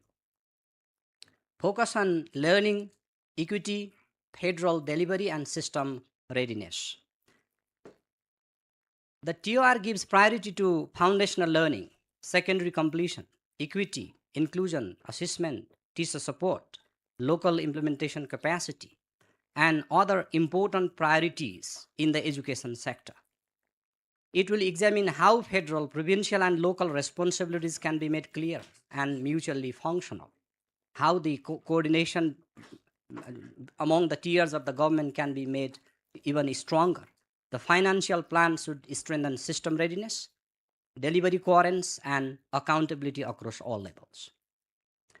A structured consultation and validation process will be adopted and that consultation will be with the wider stakeholders like the federal agencies, provincial and local governments, development partners, civil society, teachers, experts, and other relevant stakeholders, so that the plan becomes the plan of everyone and there is ownership to the plan. So for evidence validation, ownership and practical refinement of priorities, use of existing sector mechanisms to avoid parallel process. So the validation process will use the existing mechanisms that we have so that it becomes efficient and it does not duplicate the process. Working modality and the team composition. So in the shared TOR, there is envisioning of 5 sort of, let's say, working team composition. The first one is the steering committee for providing overall policy guidance and strategic oversight. The second one is the technical committee for overseeing technical preparation and coordination. Sector review teams for reviewing the area-specific education sectors. National expert team for preparing the core document. International technical experts for providing technical and specialized advisory support in the selected areas. So let me start with the steering committee's composition. This will be headed by respected secretary of the ministry, and there is a representation from different central level agencies and also the representation of the development partners focal point, co-focal point. And the next one is a technical committee that will be chaired by the joint secretary of the planning and monitoring division of the ministry, and also there is a representation of different agencies like CHRD and ERO, CDC, and other central level, key central level agencies. And we have a sector review team. The sector review will be organized around 4 thematic domains, as I have already talked about, like progress and performance, key system constraints and implementation challenges, emerging education needs and changing expectations, financing trends and resource sustainability. And that sector review team, there might be many teams, not a single team, and that team will be consist of one external domain expert, national consultant, and 2 government counterparts nominated by the ministry from relevant central level agencies. And there is a national expert team for the document preparation, and that will consist of national lead expert responsible for overall coordination and synthesis of the sector plan, and also thematic experts aligned with the major analytical domains identified in the sector review, develop the thematic chapters, and the government counterparts from the ministry and the central level agencies for providing support by providing data and other coordination. And we have also the international expert teams, and it is a team of international experts. Their primary, let's say, responsibility will be providing technical support primarily through the virtual engagement, and also as necessary short-term contributions where necessary, and providing technical level support to the national team for the refinement of the document and bringing the international perspectives to the document. And in summary, this is the last slide. The SESP second is rest on government-led evidence-based and sequence process for preparing the second costed phase of the existing SESP. It balances the need for an updated education sector review with the need to avoid duplication, and it focuses on realistic reform choices, financing credibility, implementation capacity, and structured consultation. So this is a very short sharing of the TOR. Now, sir, what should I do? I should go to the next presentation, or that is TC technical? Yeah, okay.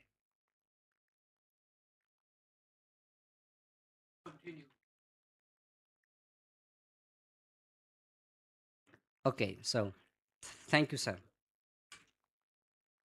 Could you please make it a bit larger?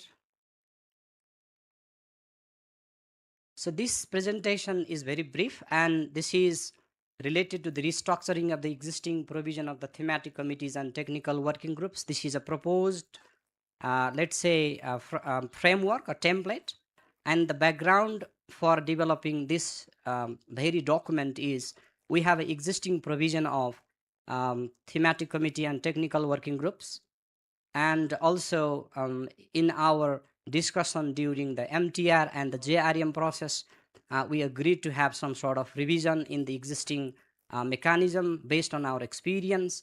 And as a part of that agreement, development partner focal point has also had prepared one a proposed draft. And basically we have drawn on those two documents, the existing one and the proposed one, and based on those documents and also based on experience, there is the new proposal here for discussion. So there are five different thematic areas. So the thematic area one is on foundational learning, and under that thematic area we have some areas for technical discussion like foundational learning, curriculum and learning resources, ECD and alternative schooling, remedial instruction, mentoring, learning loss, student evaluation, formative assessment, inclusive pedagogy. And this is not the final list. This is a tentative list of points that has been kept there. And the second one is safer and resilient school. Under that, we have safe and resilient school infrastructure, inclusive learning facilities, comprehensive school safety, disaster preparedness, crisis resilient education, inclusive environments. Please scroll it. And the third one is green and climate smart education system. Under that, we have green education policies, plans, and activities, climate smart education, green school curriculum. And the fourth one is capacity development. That has some of the areas to cover, like teacher education system.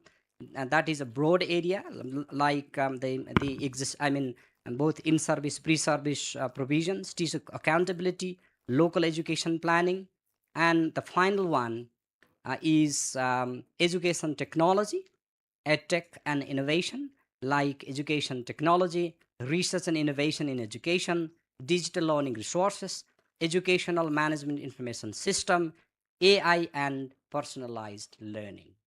So could you please scroll down? And we have just also put some notes on how this is the initial thinking of how this mechanism will function.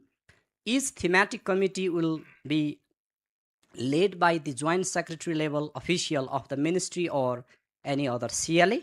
In each of the thematic committees, there will be a representation of the ministry and also each central level agencies, and the ministry will be represented by the DAX or the planning or school education section, and CLAs will be represented by the planning and budget section or any other relevant sections. Please go down. In each thematic committees, there will be the representation of the relevant development partners.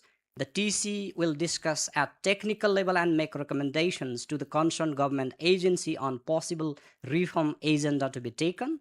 There will not be separate technical working groups under these thematic committees. However, the meeting of the technical committee can be conducted to discuss on specific areas of education, and the TC lead can delegate authority to any other official of the institution to lead the technical discussions. Head of the planning and monitoring division of the ministry will serve as the chief lead of all thematic committees to provide technical facilitation, guidance, and policy support. DAX will serve as the thematic committee secretariat and will collect summaries of the progress of the committees, which will be reported in the review meetings like PRM and JRM. So this is the end of my presentation. Now, I'd like to request respected chair for further discussion and other processes. Thank you.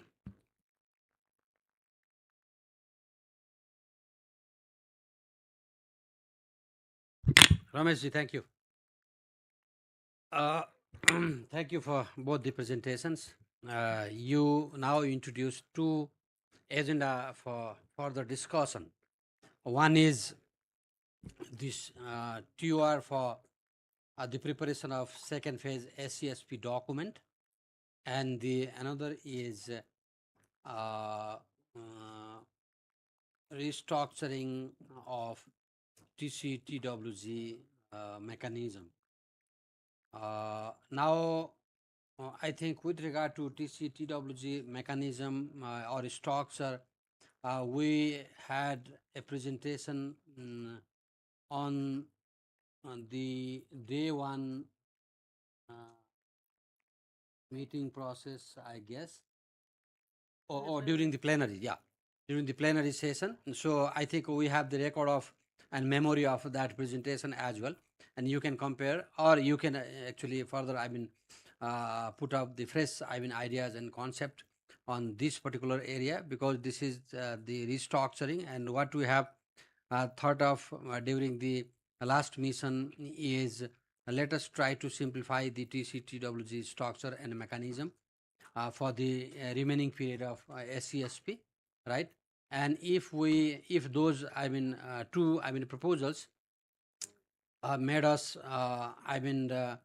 led us to a comfortable and easier process to go, then we can adopt. Otherwise, uh, we have the best option is to continue with what we have at the moment. That is why we don't have to be that much serious about it. But at least for the next phase of SCSP, we will be very much critical, and we will be very much, innovative in terms of having this mechanism. This has to be doable. This has to be very smart, and it has to be value-adding sort of mechanism. So this is what the purview of whole discussion that I am trying to set now. And the first agenda is already the TUR. I also checked the feedback that you have supplied with during the feedback with on the other documents as well. So those feedback, on the whole, that looks valid. So, and now if you have anything to add or highlight in this meeting, I would like to open the floor for discussion. Yeah. Since I was not in the plenary. No, just scanning through the revised technical committee. Ramesh sir, if we can have that screen up, it would be really useful. Just an observation, because I think the whole purpose of Nepal sort of subscribing to the Green Summit and Education Summit in terms of ensuring green schools and climate resilient systems are in place was to ensure that it doesn't go as different isolated packages. So perhaps TC2 and TC3, safe for resilient school, green and climate smart education system should come across as one, because even in the last technical working group, one of the key realization was omitting it out into different working groups was not useful, because it was repetition of a lot of things, and perhaps if you combine it into one, we'll have an opportunity to reconvene a lot of human resources that we have at the moment, and we don't have to create another separate bit. And the complete ethos of green education systems would be to ensure that it does address climate resilience as one package, while also addressing the curriculum in terms of greening education. That's the only comment at the moment. Another observation would be, if you scroll down, these are very thematic, which is very great to see, but I don't know, maybe the bank colleagues can come into this. At the moment, there's not much that looks on the fiduciary and governance management. So are we looking forward to address it in more different forums, or has there been a discussion as well? So maybe Mayaditi can add more onto that, but those are the two key observations from the suggested TCs. Thank Maybe you. I can sort of piggyback on what Anik. Yeah. So just to sort of piggyback on what Anamika said, right, on the TC composition, that was exactly one of my sort of observation as well.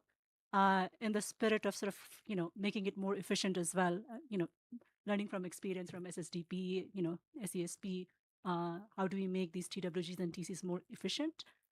Maybe there's space in terms of revising how we are, wording TC4 now.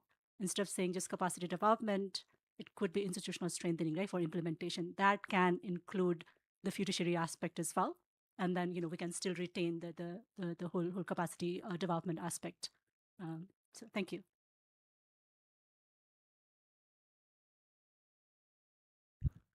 Just a quick one. So I think on the edtech and AI bit, it is a little bit broad, in my opinion, and AI is sort of right at the bottom and only associated with learning at the moment. But from one of the research that we have commissioned with the British Council, we're also seeing that AI is being used for teaching as well a lot, and that isn't moderated or it's slightly outside what we know. It's not regulated at the moment. So I think the bit on AI needs to be a little bit more mainstreamed, especially as it's literally changing the way education is delivered all across the world and also in Nepal at the moment. So I think we need to focus on that a little bit more and think about how we can mainstream it a little bit, or it's an area that requires a little bit more attention, in my opinion. Thanks. Thank you, Shiva sir. So I'm gonna start by being very honest. I probably have received information from somebody about proposed changes to the technical working group. I know I have. I just haven't read it very closely, so I'm still catching up on what the proposed changes are. But I think what would be useful. I have a question first, of course, because I'd like to study it a little bit more. But I have a question first, just so that you can confirm. I've recently been in several structural change processes where everyone says it's going to be open, participatory, want to hear people, but really decisions have been made in advance. So, is this what you're sharing with us a decision, or are you really looking for inputs? Because if it's really about looking for inputs to shape this, I think that that's a good discussion. So I'll study it a bit more, of course. Um, but one of the reasons I think I would certainly need a bit more time to study this and others. I'm already getting messages from some colleagues who are saying we're confused about this. This isn't clear. So having a note somewhere like that provides a rationale for the merging or the consolidation of some of the working groups would be very useful so that we can see what the logic is. But I do recall when we talked about this last year, one of the, and I'm not seeing this come out anywhere so far, one of the key criteria that we were proposing for looking at shutting down, for lack of a better term, different working groups was looking at the extent to which certain working groups are active or not active. Because there were some that were just not very active. It was kind of, pulling teeth at the dentist office, getting people to participate and so on. So to what extent has that factored into this rationalization? And, I can see implicitly there's some logic around focusing better on learning and, system strengthening at local government level and so on, but the rationale isn't really clearly spelled out. So how would this then also align to some of the proposed adjustments and new focus areas coming out of the MTR and so on, so we can leverage collective effort and action around those priorities moving forward, rather than having what could be a series of pet initiatives or working groups, because I might like a particular thing that but that might not be a priority and so on. But I think just building on something Anamika said, um, uh, um, the green, I think there's a proposal to have it separate. It shouldn't be separate. It should be one. Otherwise, we're adding more work that's not necessary. And it is a relatively niche area falling within the broader stuff. So I think this should be part of the criteria then as well. Let's not give in to what I might prefer personally, because I'm really passionate about a particular thing and I want everyone to be doing that. But it's not really a major overarching priority that requires its own thematic working group, so to speak. So that would be one. But then there, in terms of priority areas, and I think my ECED guy did note this to me by WhatsApp as well. He is already raising a storm with me. Why isn't ECED a priority focus area there? Because it is a cross-cutting priority. It's a pretty big initiative. Again, though, that's, I think, the criteria need to be very clear about should that be a focus for broader discussion among others or not. And then my ECED guy might just have to accept it. But I do think it is a priority. One point just to note, and I think something around that Sachiko did mention the other day about the big new bank initiative for resilient, safe schools, climate. to me, that is something that clearly falls under the thematic working group around comprehensive school safety, resilience, climate change, and so on. And we can discuss that, but I would certainly think that that is, and that has been a major separation with the thematic working groups up until now, not having that connection previously. So, but if we can get some more details on the rationale for how this restructuring is done, and that would be really helpful. Thank you.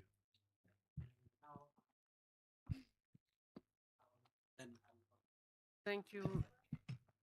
One small suggestion. Oh, so you're saying something? If I can, yes, please. After you? Thank you. No, I think, Nevin, this was not shared before. So this is after, during the plenary session, after discussions that we had, we initiated the conversation around the restructuring of the technical working group and committees as it was an agreed action in the JRM. So based on that, the government side counter proposes, let's say, or for consideration this. So since this is the first time we see this, I would like to ask to share this with us. Maybe already if you can respond to some of the comments and Nevin's requests on what is the rationale, how do you see this, why do you group it like this, so we can fully understand your reasoning. And then give us a little bit of time to look into this, to reflect, and then we can finalize it. I think we are not in a position today to say yes or no. So it's a maybe, but no, if you can share this presentation with us, and then we can discuss it amongst ourselves and maybe give you some proposals to make it even better than it already is.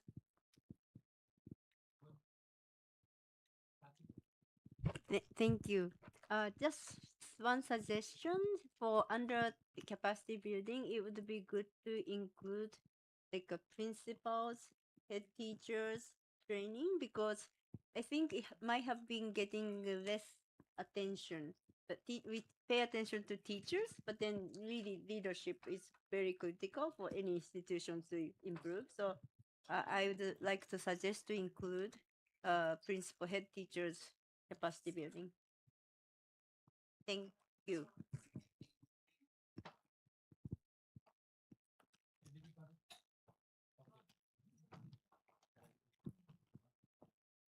Thank you, sir, for sharing this proposed revised structure. Yeah, I mean, I would second Anamika in consolidating TC2 and TC3 into one comprehensive technical thematic committee, and then it doesn't, it doesn't explicitly show where, for example, the reforms currently being undertaken by the NEB, for example, the examination reforms, where they fall. And then I don't see any secondary education explicitly there.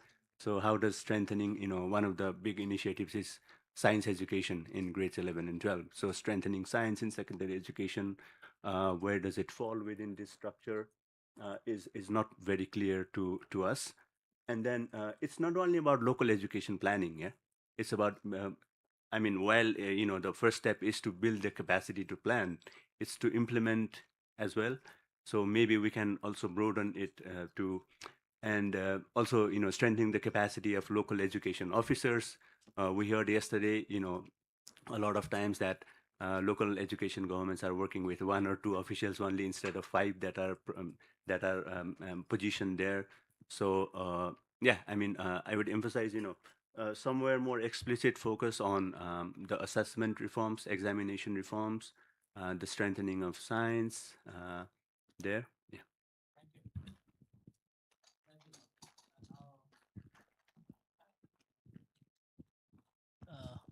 यो अत्यन्त राम्रो आएको छ।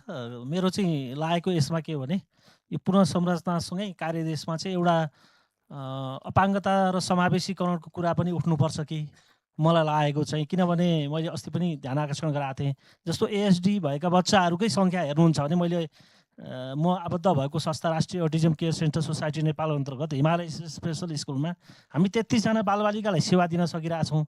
तर हामीसँग रेकर्डमै आउनुभएको बालबालिकाहरू 800जना हुनुहुन्छ। उहाँहरू तपाईँहरूको इमेजमा कहीँ पनि इन्ट्री हुनुहुन्न के। अनि हामी यो बिआरएमको यत्रो छलफल गर्दैछौँ होइन। मलाई चाहिँ यो मेरो कन्सर्न, शङ्कर सरले हिजो मात्रै पुरानो कपडा राखेर नयाँ कपडाको इक्जाम्पल दिँदै हुनुहुन्थ्यो होइन। पुरानो ढर्राको चाहिँ हामी 50जना अभिभावकलाई तालिम दिँदैछौँ होइन, यसबाट चेन्ज हुने कि भन्दै हामी यो छलफल गर्दैछौँ। अनि यहाँ डोनर कम्युनिटीको पनि महत्त्वपूर्ण यहाँ उपस्थिति छ। अनि यो कुरा चाहिँ छुट्नुहुन्न कि मैले नजानेर पो उठाएँ कि। धन्यवाद।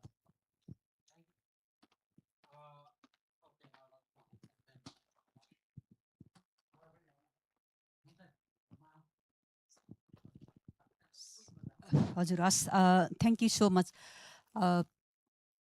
Ramesh sir already mentioned that these are not like his complete list, but provide some guidance and framework.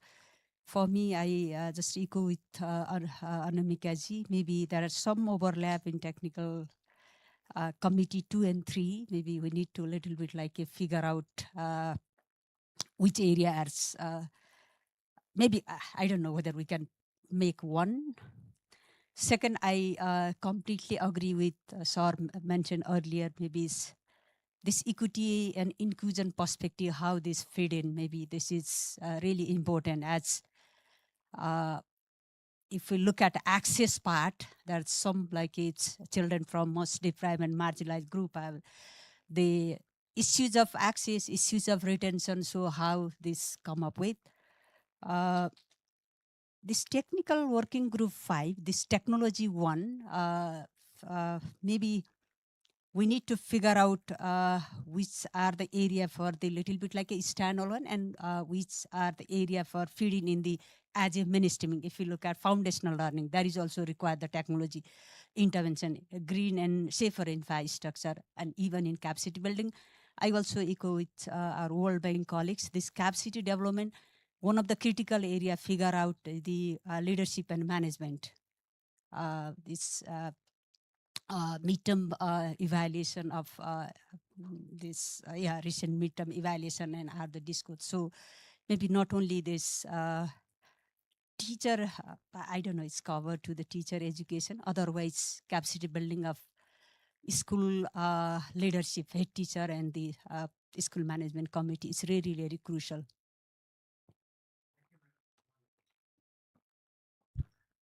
Okay, so okay.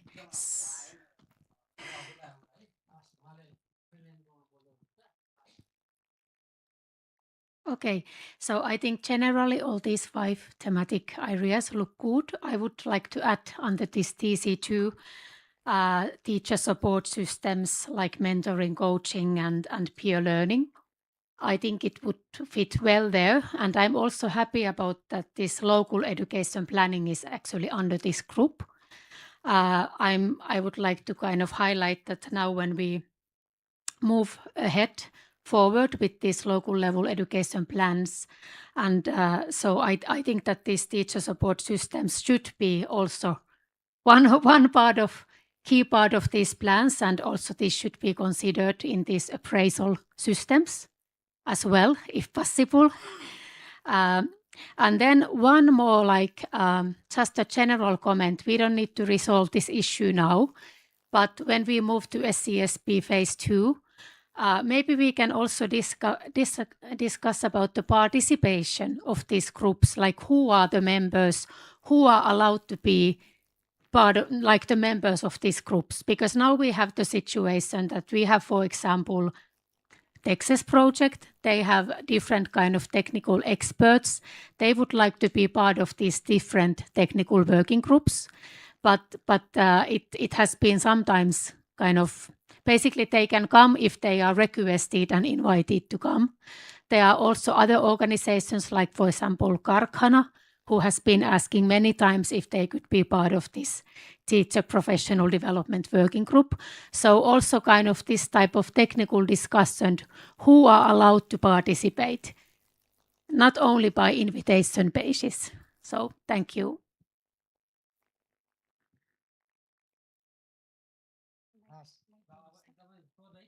सोझै पोइन्टमा होइन सर चाहिने कुरा मात्र भनौँ न।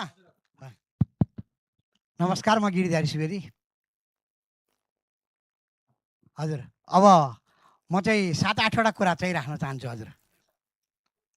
यहाँ यति धेरै कुरा सुने, डोनरहरू पनि यहाँ हुनुहुन्छ होइन।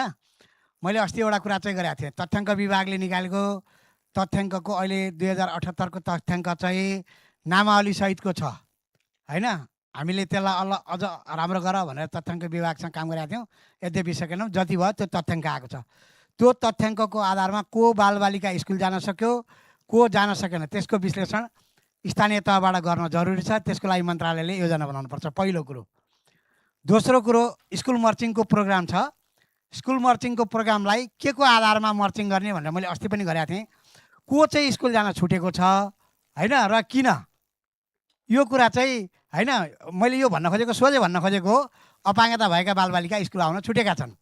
कुन किसिमको अपाङ्गता भनेको, अपाङ्गताको प्रकृति नेपालमा 10 प्रकारको तोकिएको छ अहिले। अब छिट्टै नै चाहिँ यो बजेटपछि 14 प्रकार पुग्दैछ होइन।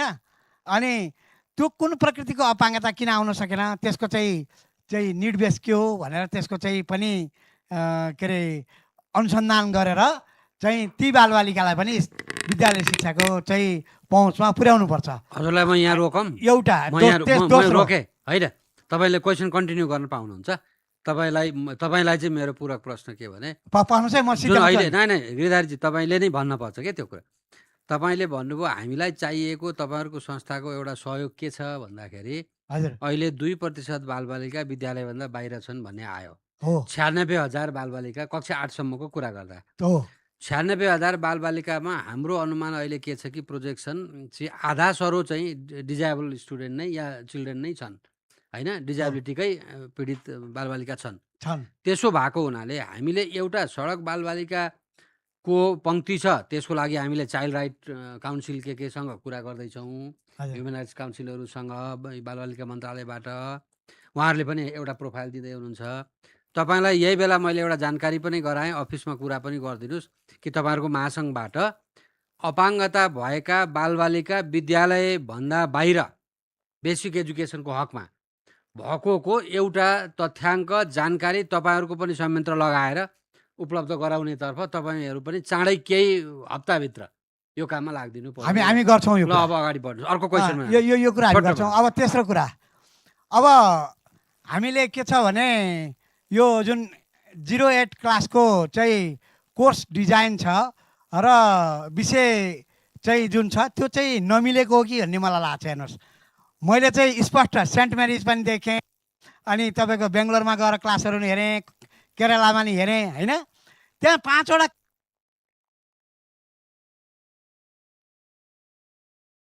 पिक्चर एकदमै जरुरी, त्यो नर्सरी क्लासबाटै है। म्युजिक टिचर, डान्स टिचर र के अरे यो चित्रकला शिक्षक र वस्तुकला सिकाउने गरी, यो चाहिँ एकदमै जरुरी रहेछ। किनभने यो माइन्ड खेल्ने भनेको त्यहाँबाट भन्ने चाहिँ त्यहाँ हुँदो रहेछ। र अर्को चाहिँ यो हाम्रो देश कृषि प्रधान देश हो नि, कृषि नै हामीले छोड्यौँ, सबै विदेशी। कारण के हो भने हामीले कोर्स नै लागू नगर्न होइन।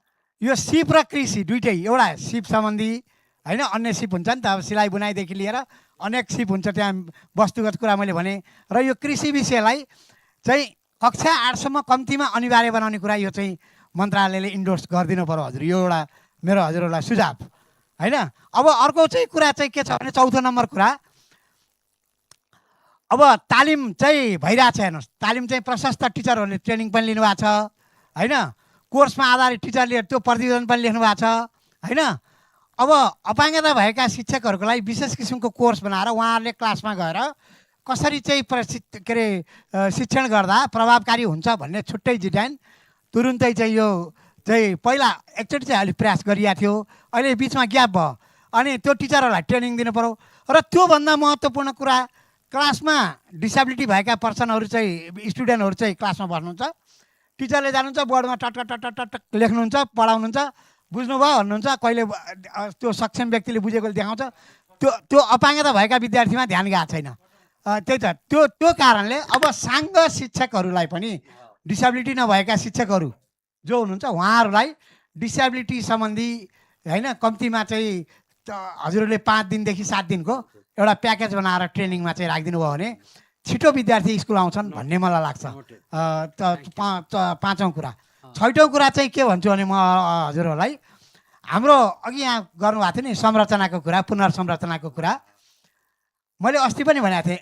यो के अरे तपाईँको चाहिँ एक्सेसिबिलिटी अडिटको कुरा अहिले सोसल अडिट अलिअलि हुने गरेको छ, तर सोसल अडिट भन्दा एक्सेसिबिलिटी अडिट महत्त्वपूर्ण कुरा छ। एक्सेसिबिलिटी अडिट एउटा चाहिँ इन्फ्रास्ट्रक्चरको हकमा गर्न सकिन्छ, त्यो चाहिँ बन्ने र सम्पन्न गर्नेसम्म रहन्छ। अर्को चाहिँ नष्ट हुने कार्यक्रम र नष्ट नहुने कार्यक्रमको आधारमा दुईटा किसिमको एक्सेसिबिलिटी गर्न सकिन्छ। मानौँ न आज हामीले यो कार्यक्रम गऱ्यौँ, यो कार्यक्रमको सुरुवात गर्नु पूर्वको चाहिँ तपाईँहरूले पक्कै समीक्षा गर्नुभयो होला, यो गर्नेछौँ, यसरी चाहिँ यो कार्यक्रम सम्पन्न हुनेछ भन्यौँ होइन। अब यसको चाहिँ सम्पन्न हुने बेलामा हामीले एउटा रिपोर्ट तयार गर्छौँ नि त, होइन हजुर? त्यो रिपोर्ट चाहिँ के हो भने एक्सेसिबिलिटी नै लेभलमै हुनु पऱ्यो। सरकारवाला कसको सहभागिता भयो, एकैछिन है सर, मैले थोरै अनि यसको आधारमा कार्यक्रम हरेक कार्यक्रमहरू चाहिँ एक्सेसिबिलिटी अडिट हुने गऱ्यो भने भ्रष्टाचार कम हुन्छ। हाम्रो यो पूर्ण ठम्याइ छ हेर्नुहोस् हजुर, यो पनि हामीले यहाँ राख्यौँ भने योजनामा अलि सजिलो हुन्छ। अनि अर्को कुरा चाहिँ छ, के भन्न मिल्छ मिल्दैन सर? अझै एक दुईवटा कुरा मिल्छ नि सर? अहिले सकाउँ न, अहिले सकाउँ, फेरि पनि मौका पाइन्छ हजुर। अहिले बसौँ, फेरि मौका पाइन्छ, फेरि मौका दिउँला। ल एकैचोटि सबै सक्नु परेन नि त, हामी त अझै 3 दिन 4 दिनसम्म जान्छौँ होइन? नेभेनजी, quickly. Thank you so much, Shiva sir. So I know everyone is hungry. I see people looking at me, rubbing their stomachs. They want to eat something. So I won't keep long because I know you want to wrap up now. It's been a really good discussion. I just wanted to flag something. I was just shared a story published today in Kathmandu Post that talks about where did over 600,000 school children vanish, and they're basically talking about the non-completion rate of secondary school, which is 40%. They're writing here and so on. So I think my question and something that I hope the ministry colleagues can reflect on, but it is also in relation to the new government's priority and in the context of Gen Z last year and massive demands from young people in this country wanting better services, better opportunities, better skills training, better employment outcomes, and so on and so forth. I see a huge gap in terms of the way that these thematic working groups or committees are proposed. There's nothing there about non-formal education, out of school children, so I think it was a good point because it's not just about children with disabilities. Should not that be a priority for the government in the context of addressing youth grievances and skilling young people and helping them back to education and get better outcomes in the future and contributing to social cohesion of the country and so on and so forth? It is also a priority of this government. Well taken. And not addressing these sorts of issues led to the collapse of the previous government. So I think not focusing on this would be a huge oversight. Yeah, thank you. Thank you, Navinji. Now we have probably somebody online, participant is also trying to say something. Probably they have questions. If there is anybody online, Krishna Lamsal. So, where are you, Krishna Lamsal ji? Are you on the screen now? Or Krishna ji. Hello. Yes, Krishna ji. Am I audible? Yes. Hello. Yes, of course. Hello. Please go on now. Yeah. Am I audible? Yeah, of course. Okay. Please go on. के भयो मेरो? Try to be brief. सुनिदैन है? Hello. Yes. Am I audible, sir? Yes, of course. हामी सुन्छौँ. Oh, thank you. Please go on. Thank you very much for your for this opportunity. I think Nevin partially covered my point actually, because I was just thinking kind of transition. I also put one question there. So transition from this inclusive special education towards vocational education for work or something like that, which group could be relevant. So that was my query. So I think Nevin partially touched on that. So anyway, my humble request is just to think about some thematic group which can focus on these areas, some new areas actually. That's it, sir. Thank you very much. Thank you, Krishna ji. Okay, now I'm going to summarize the points that you have raised in form of comments or feedback on restructuring of thematic committee. And though we have received few comments and feedback on TOR part, but that is also still, the whole discussion is still valid for that purpose as well. Even after the session, we can, manage some time even before, even during the AdMemoir team homework, we can also, utilize that time to discuss those feedback. Okay, now talking about restructuring of thematic committee arrangement, there are certain principles. Number one argument, the rationale.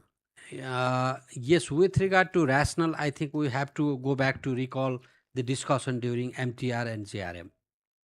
We have realized during the whole discussion in MTR and JRM that we need to restructure the thematic committee and TWG structure, mechanism. This has become rather time consuming. This has become rather classical. This has become rather, not value adding. This has become kind of ritual, right? So the whole discussion during MTR and JRM, we realized that this has to be restructured and we have to try to make it as smart as possible. That was agreed during that occasion, right?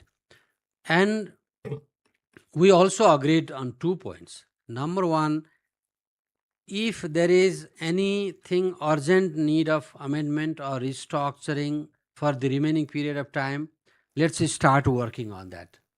If possible, Nabenji, if possible, we can do very immediate changes in the TCTWG mechanism for the remaining period of SESP.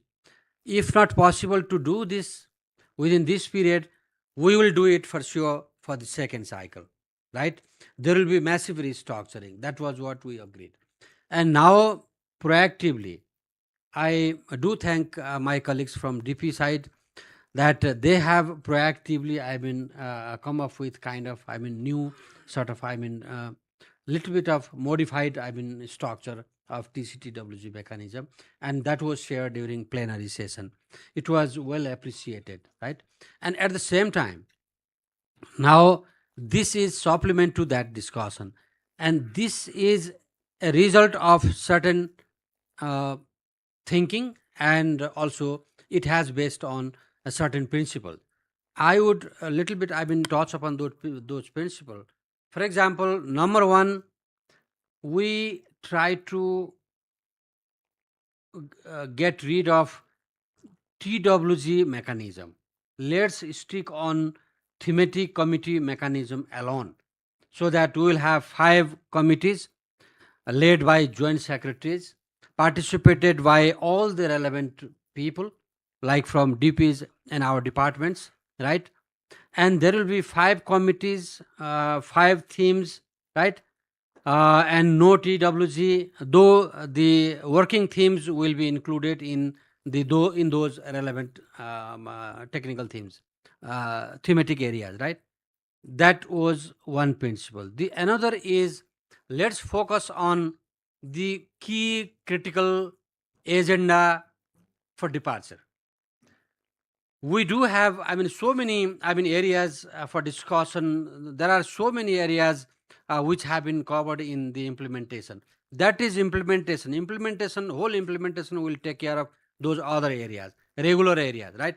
But let's focus on certain unique, new, area of, engagement. For example, over the past, discussion, and also after the formation of present government, we have been able to trace and notice certain priorities of the government.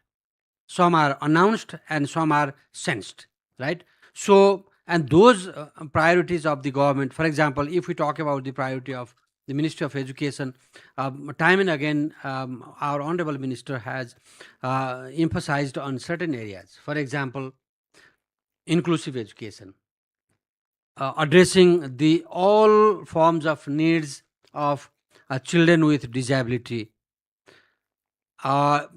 disability, I mean, meaning all forms of disability, right? And infrastructure, safer, greener, safer infrastructure, massive, I mean, focus on school infrastructure, right? And at the same time, the foundational learning, right? We have to have a kind of foundational look or foundational approach to implement the programs at the early grades, like up to grade 5, right? So, and at the same time, the climate issue, the we are working on, I mean, smart climate smart education system initiative, right? So, and at the same time, the capacity issue is always there. So those can be certain area which require extra attention from the government side, right? Extra attention of all, I mean, entire implementation system.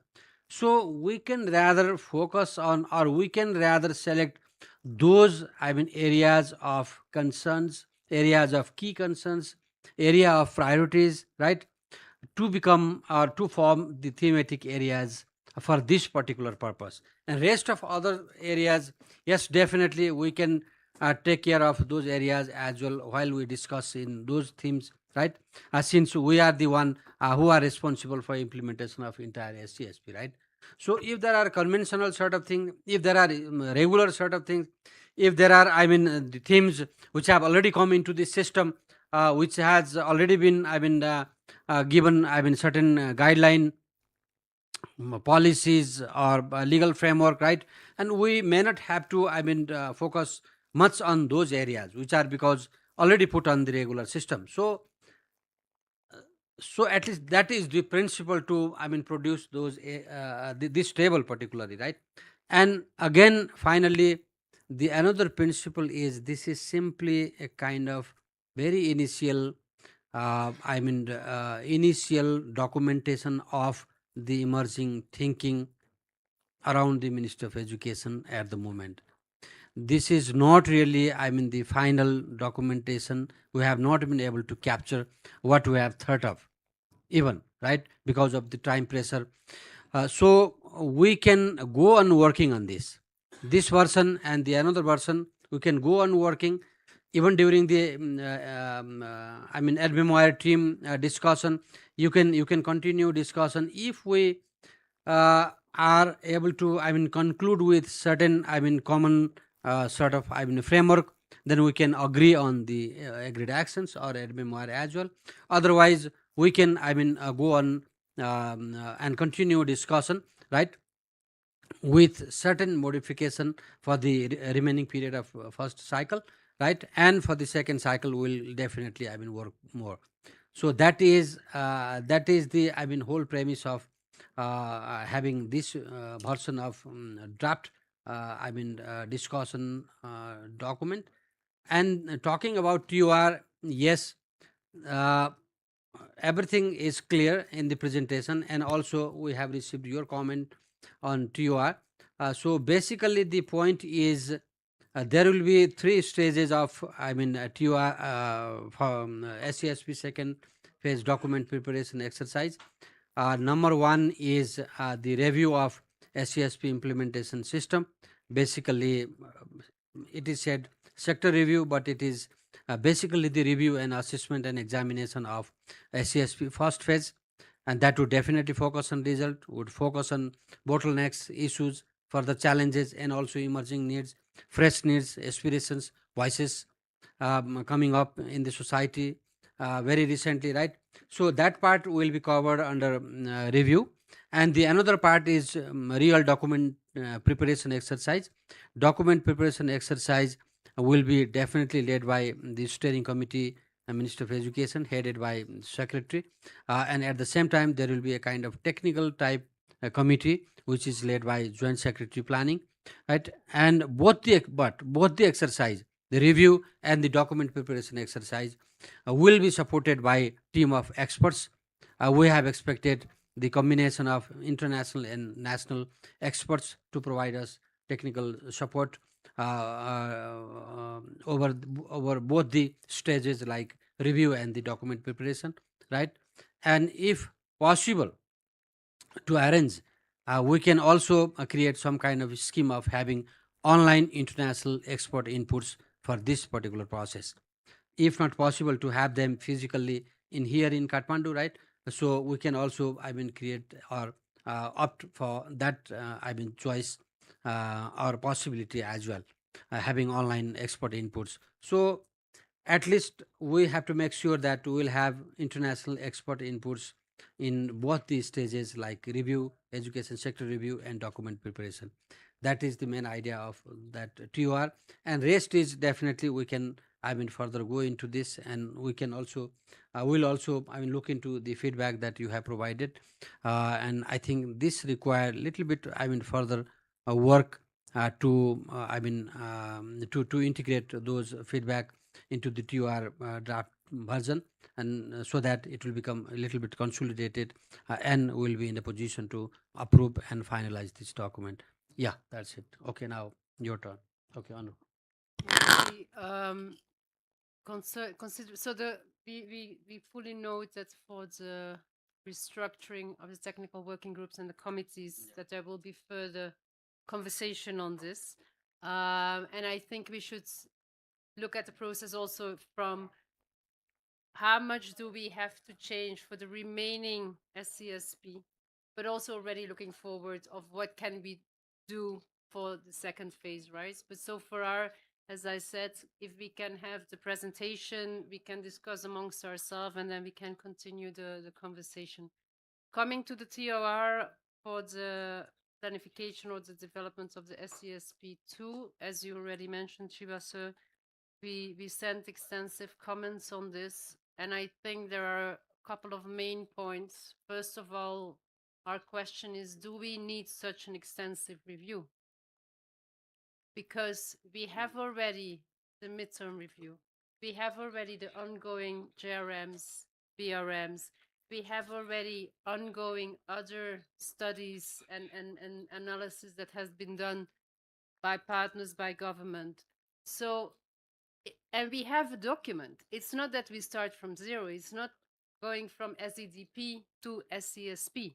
We have a document. So it's more an updating and maybe looking at more efficiency from lessons learned from SCSP part 1, rather than saying, okay, now we stop and we develop something new. So for us, and this is also reflected in the comments that we sent, is it seems like a very heavy, resource heavy process that we think is not necessarily needed.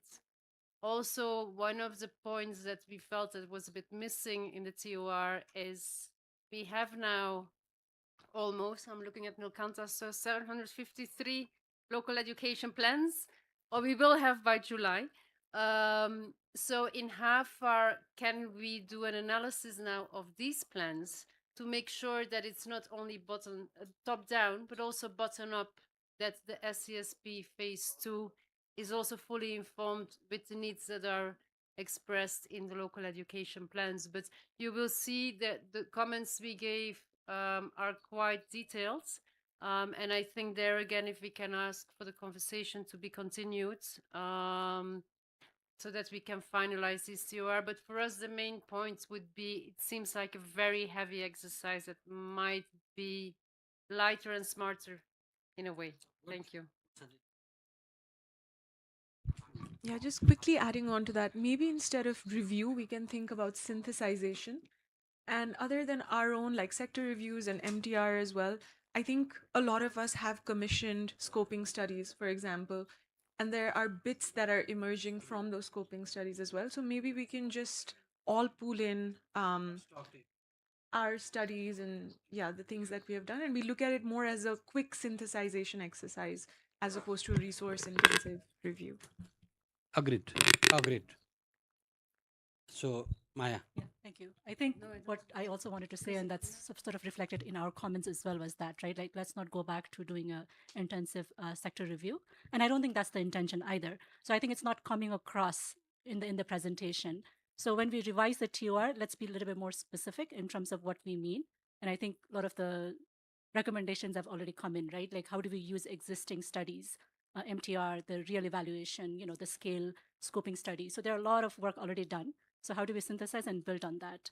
And then I think also having a firm timeline on when the preparation phase ends, and then when we actually start, doing a heavy lifting on the phase 2 costing, the programming. I think the TOR probably needs to be articulate that as Put well. some Yes. schedule as Yeah. well. Yeah. Good suggestion. Agreed. Basically talking about, I'll come back. Basically talking about the sector review, yes, of course, we are in the same line. Yes, by name, I mean, coincidentally, it has been the same, name of exercise which we did for the first time when we prepared, SESP whole 10 years SESP plan, right? The sector review exercise. We did it during that time. So it is not as equal as we did at the beginning.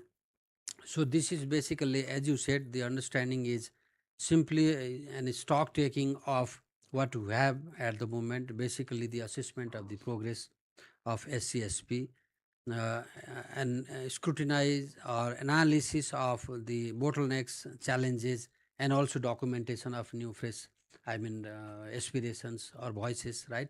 And at the same time, this is basically the analysis based on the secondary data. It does not demand, according to our assumption, any kind of field survey or fresh study or fresh research, right?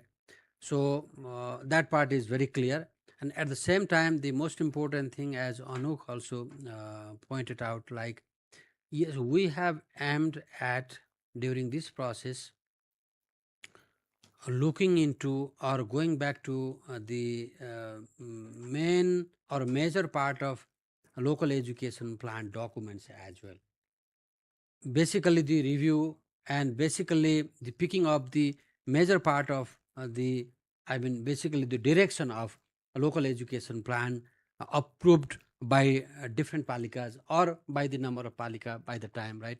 How many LEP will be ready for us to review, right?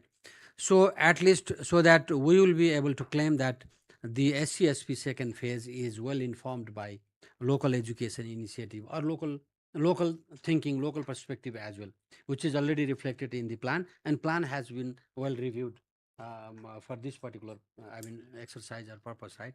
So this is what we have thought of in the TUR as well. So I think we can pull those ideas together and go ahead. I think we are in the same line. So language wise, title of that particular exercise wise, we can put that in another way as well. So language adjustment is possible. So on the whole, yes, again the TCTWG structure, will continue our discussion. Let's see at what point of time we'll reach the conclusion.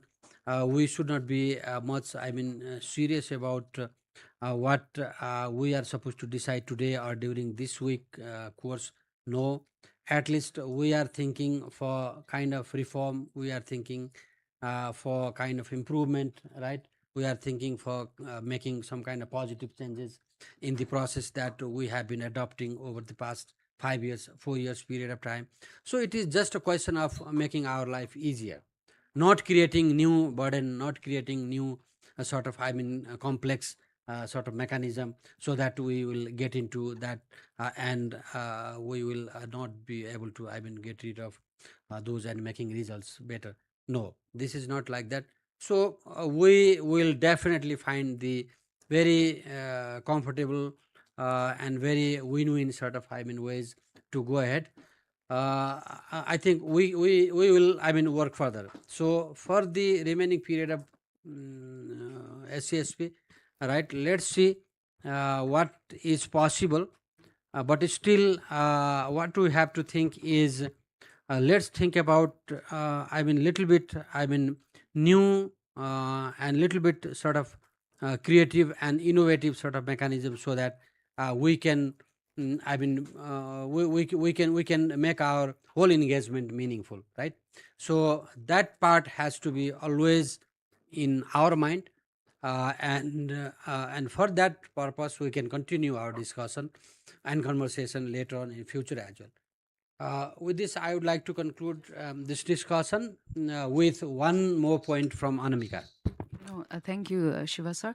I think a lot of us have raised in regards to the education sector review. Just wanted to also point out that, the sector analysis was conducted with 9 thematic studies back in 2020-21 that was supposed to influence the education sector plan. So this is a reiteration of synthesization of documents. In regards to simplifying, I agree, we should make it more simpler because we have a lot of documents and evidence to back us up in terms of national context. A reflection also from, and this is me being very honest, and I think we can sort of be honest in the room, a reflection from the midterm review process as well, right? Because the year-long process, or nearly 6 to 8 months of process that it took, was in itself quite a lengthy process to inform the decision makings. So in order to make things more simpler, perhaps relying on, if we do any kind of assessment or stock taking, this is my individual take, we can look at national experts as well, whereby maybe contextual information and contextual understanding of sector plan, sector targets, and what is more relevant for Nepal can be adjusted as well. Because I think once it goes international, the recruitment process in itself keeps on complicating for agencies. So maybe that can be a key consideration you want to look at in terms of efficiency, because we tend to always try to be innovative, and I feel like sometimes it's okay keeping things simple, and let's look at a lot of documents that are already on stock. And also a reminder maybe for some colleagues who've not been part of the ESA process back in 2021, it would be good to revisit some of those, because to me, when I look at all those 9 thematic studies and the education sector analysis as well, socioeconomic context has maybe worsened, but it hasn't increased to the extent that we anticipated it increase, particularly in the last 2 years. So I think it's good that we reiterate and relook at what is more contextual and not complicate things. Thank you. Thank you, Anamika.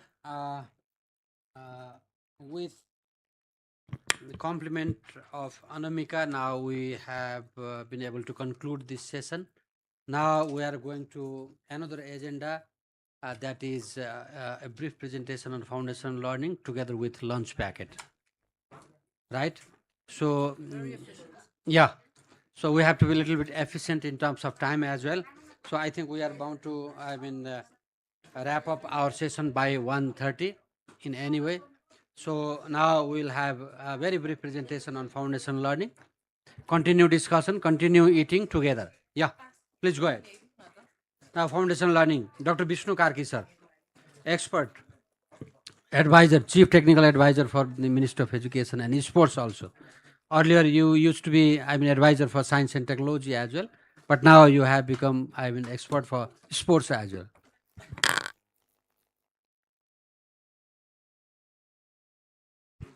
Thank you. That's, well, for the compliment. मेरो presentation चाहिँ कोसँग छ by the way? Anna, you can use already. All right, this is the roadmap. Huh? Are we good? पछि?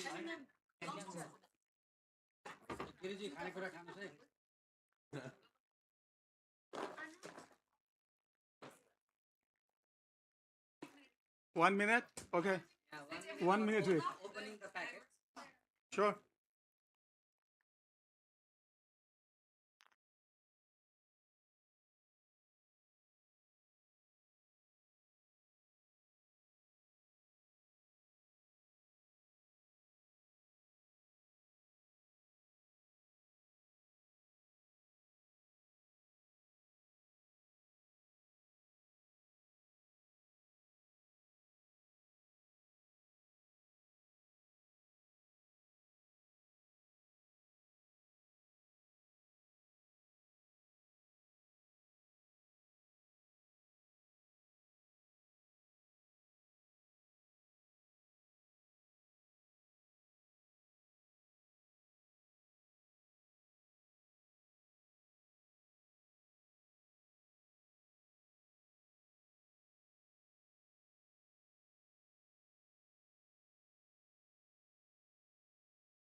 Bodima.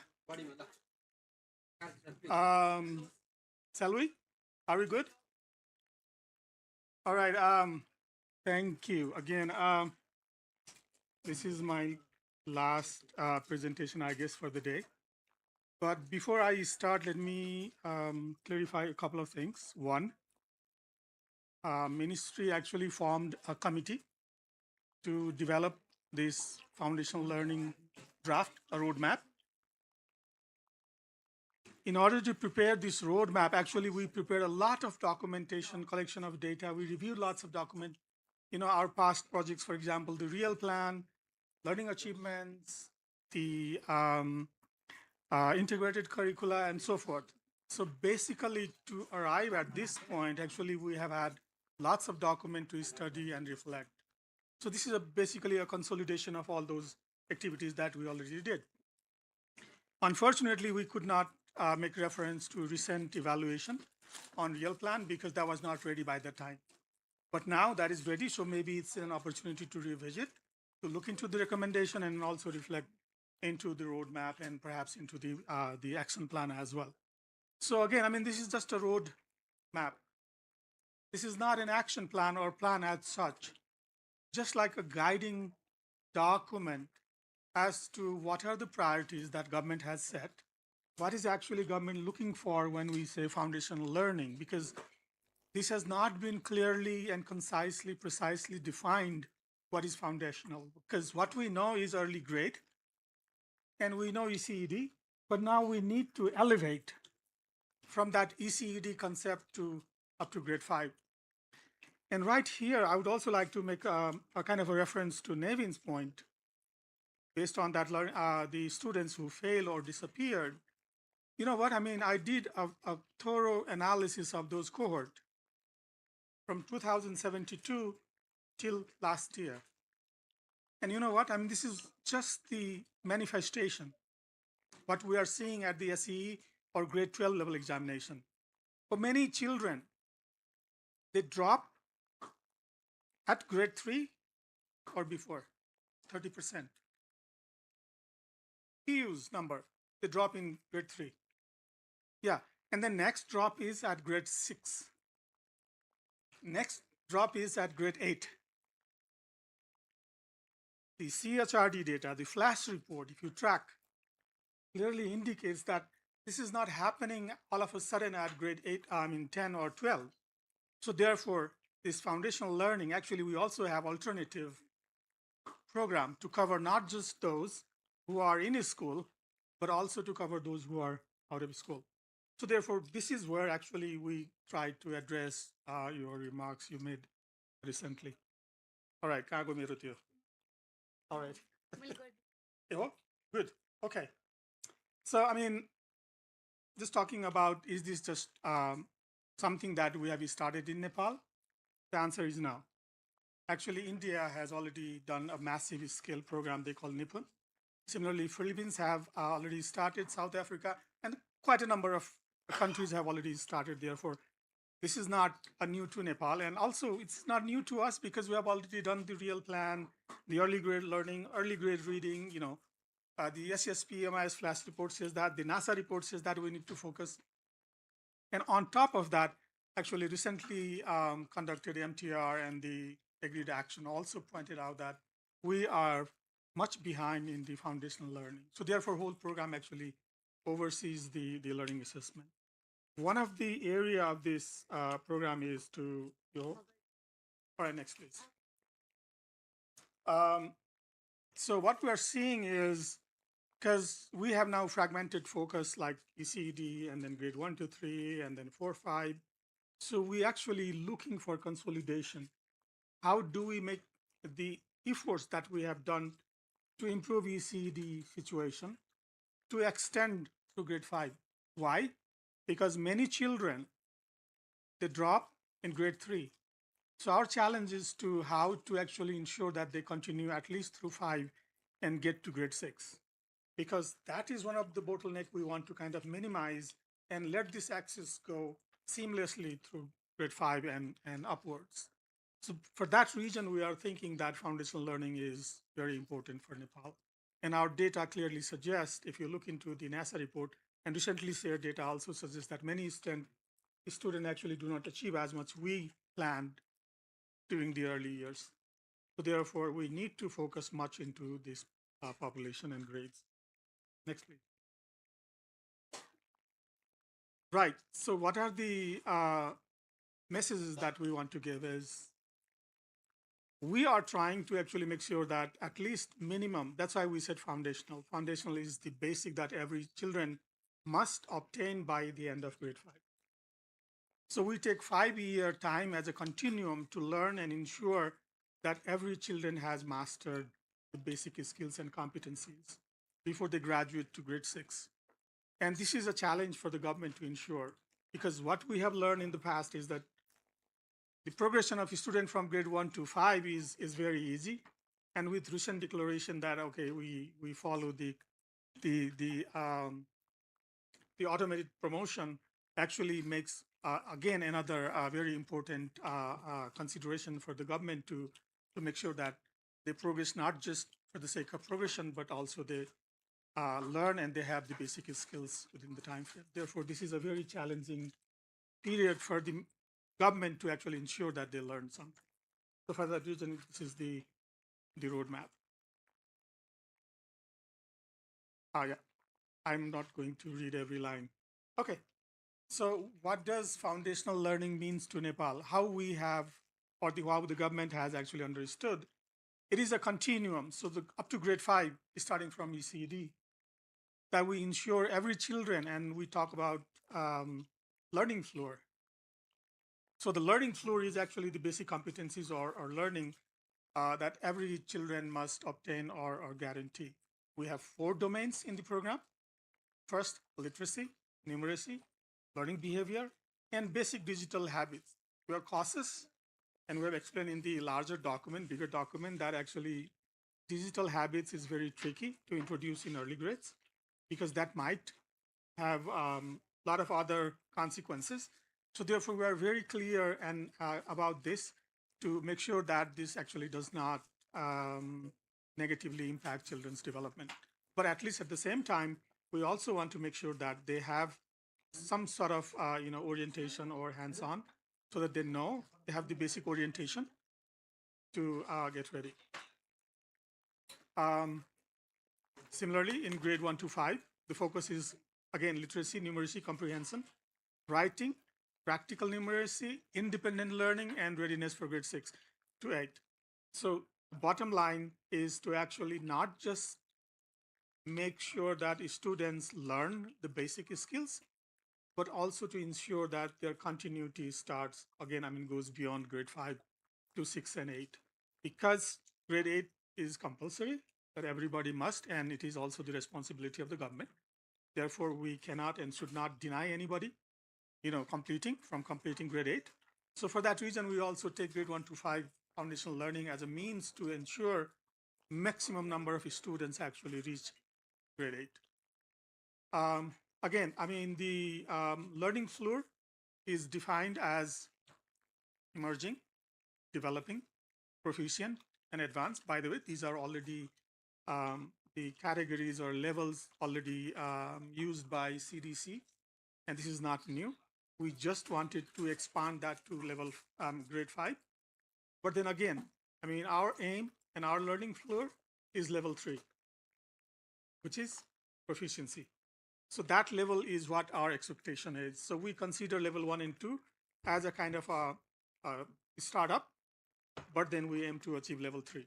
4 is advanced level. So that's the ultimate, but actually aim for the level 3. Now, we have 4 different levels within the grade 1 to 5 structure. We have ECED. Again, ECED focuses on child-friendly learning environment, and then play-based learning, school readiness, and facilitator support, etc. Whereas within grade 1 to 5, we have 2 segments separated out. Grade 1 to 3 will focus more on basic reading, writing, numeracy, and classroom preparations, while grade 4-5 will be more focused on strengthening comprehension, writing skills, and practical numeracy, independent learning, and at the end, most importantly, readiness for grade 6 to 8. So on the whole, it is not just ensuring learning, but actually the focus is to ensure their continuity through 6 to 8. So as much as student possible reach out to grade 8, complete grade 8, is the bottom line of this program. Oh, already done. And then we also have alternative learning. And this is where we include out-of-school children. Those children who actually could not make progress through school system will have access to non-formal systems as well. So this is where we will address where those 600,000 students disappear, and we have to think strategically how we can bring them. Perhaps school may not be a right place to bring them because they have already experienced once. So what are the alternative? And we have to design and develop. And by the way, these are the just roadmap. Actually, the action plan will be prepared by CHRD, and they have already budgeted. Maybe sometimes later Nilkantaji will brief on how this will be, taken into shape. But this is just the guiding thing for us and everybody else. What is the broader vision? Where are we heading to? Where the government wants to go in terms of foundational learning? So this is a kind of a roadmap, that vision. Next, please. Now, in order to provide more focused attention and intervention, there will be a dedicated foundational learning division. And then also we have, in the thematic committee, we have provided foundational learning as one of the thematic committee to provide more focused intervention discussion. And this is the area where we need more international input from DPs as well as from other concerned agencies, because although this is not entirely new, but again, there may be good lessons learned globally, which could be helpful for us to kind of to improve our strategies and action. Therefore, this opens up a whole lot of discourse on that particular area.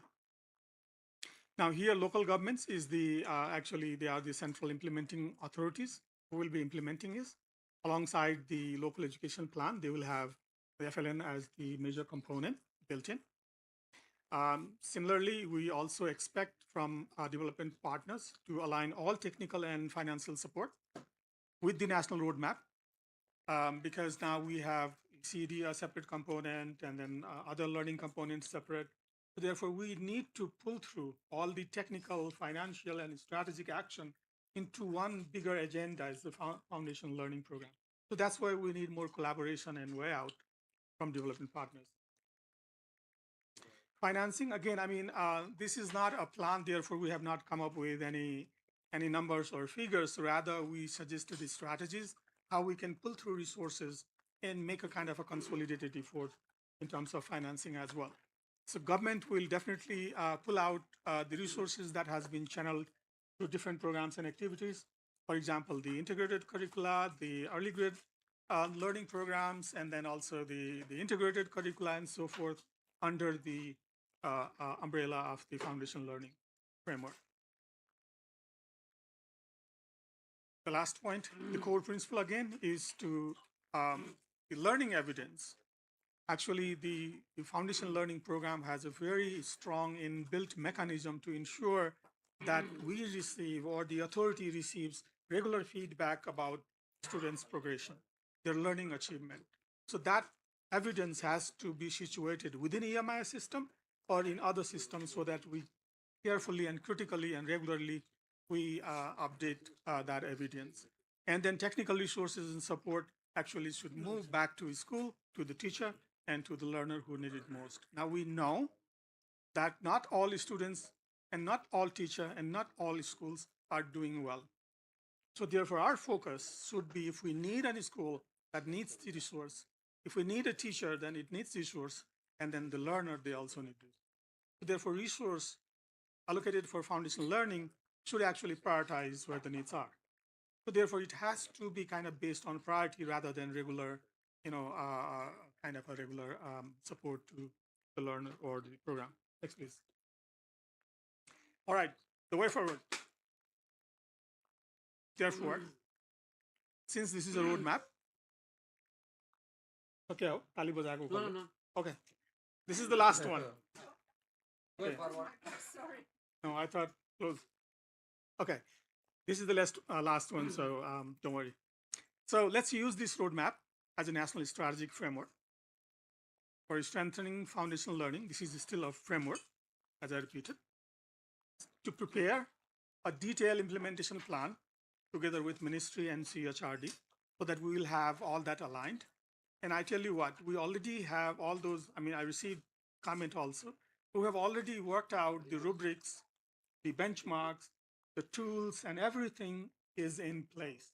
But unless we have a plan, since this is just the strategy, unless we have the plan in place, we do not want to bring them and influence the strategies.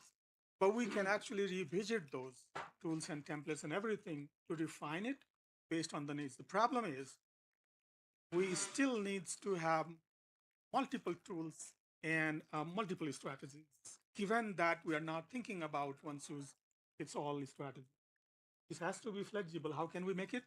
Is a question to discuss and come to an agreement. So for that reason, actually, we have not introduced any kind of recommended tools or templates or formats or anything at this stage. As we prepare the plan, that time we'll have more space to argue and finalize the document. So let's use the roadmap to reinforce our remaining period of SESP 1 and also to inform preparation of SESP 2. Similarly, let's align all development partner support with the national framework, avoiding separate activities, separate tools, and parallel, and including the INGOs and NGOs who are working in early grade learning programs. We need to actually bring them on board to follow the same tool, same structure, same principle, and same strategy so that nationally we achieve the goal of the foundational learning. And finally, let's keep the focus on one practical result, and that is every child reaches the learning floor by the end of grade 5. That's where I end my presentation here. Happy eating and happy listening. Thank you so much. And our floor is open. Those who have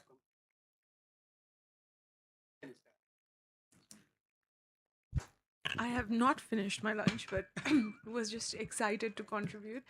Thank you so much, Vishnu sir. It's so, I think, first of all, it's so good to just see this focus on foundational learning and learning outcomes. It's very encouraging because it feels like finally we're taking, a few steps in that direction. So 2 weeks ago, I had the opportunity to visit India. And as you mentioned, Nipun Bharat, sort of also see their foundational learning outcome. And every second of that visit, I was really hoping that, I wish our delegation, which was supposed to include 3 people from the government as well, they couldn't join us because of the existing travel ban, could be there to sort of, take on some of the learnings as well as also share what has worked in Nepal. But I just saw first of all, I saw what can be possible in terms of achieving learning outcomes when you just have that mission, of course, accompanied by a stable government for 5 to 7 years, the kind of gains that can be made. So even when we're looking at this framework, thinking, oh my God, there's so much work left to do, we should keep that end target in our mind. Where do we want to be 5 to 7 years from now? Of course, it's going to take time.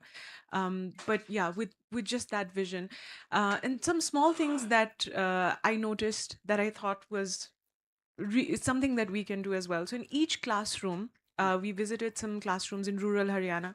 In each classroom, they have the learning outcome levels for that particular grade hung on the walls. So this is mostly for teachers, parents, so making learning outcomes a responsibility for the community as well as the teachers, and not just putting it on the student, that the student isn't achieving the learning outcomes.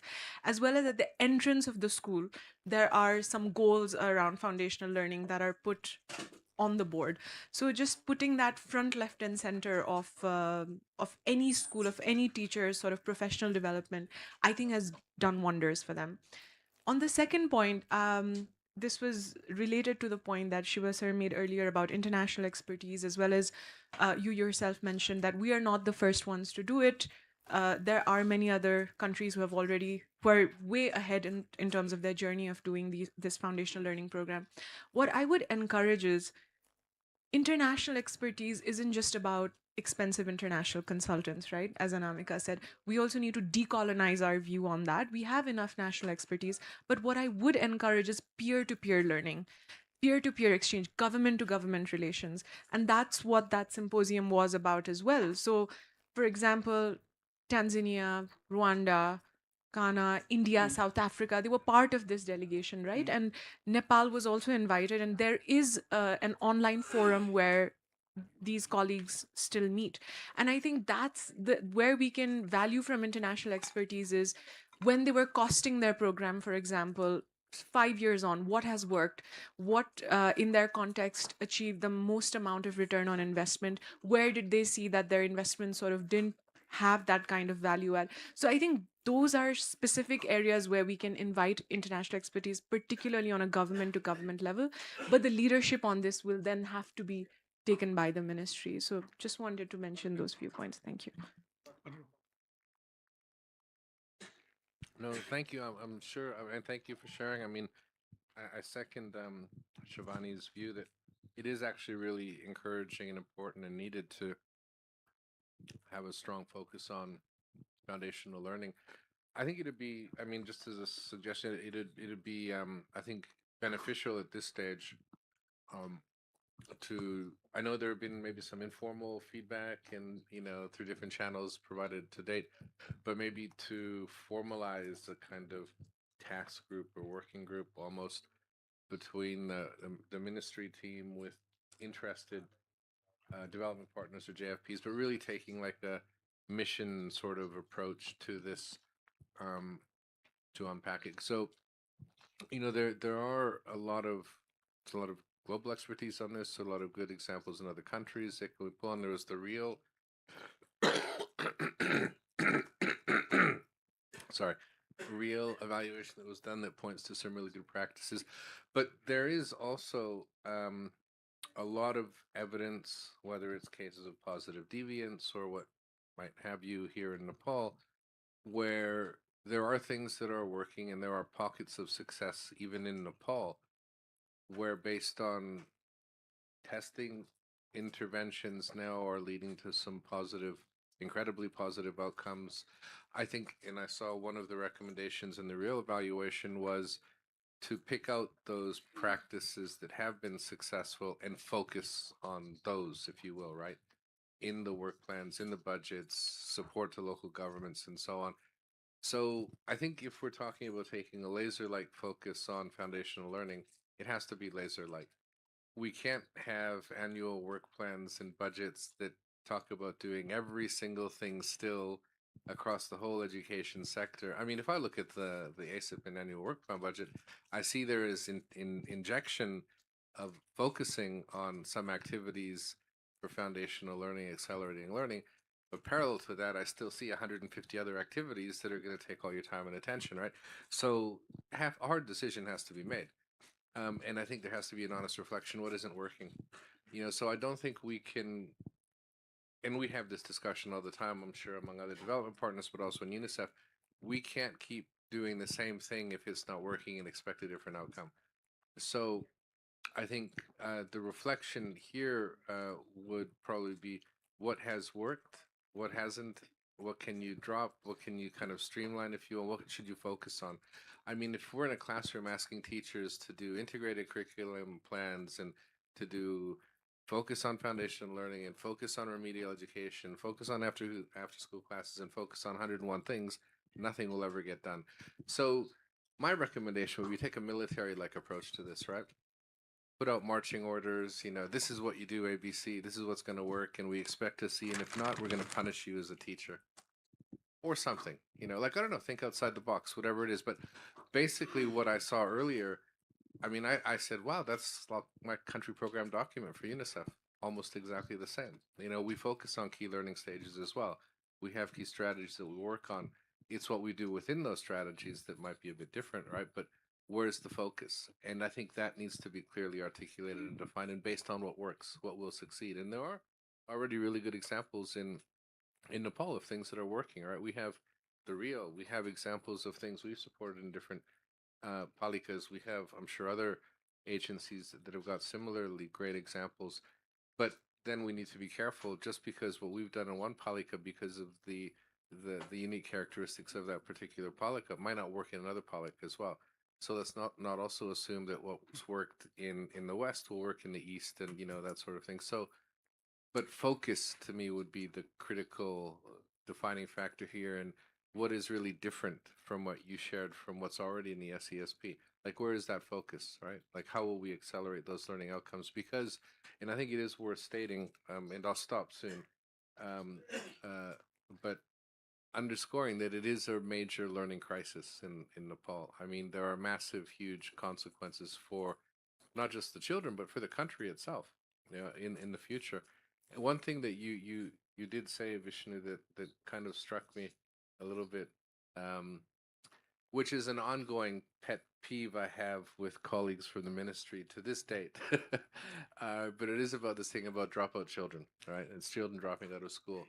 So it actually starts in grade 1 onwards, but you have correctly, I think, noted that there are key choke points, right, if you will.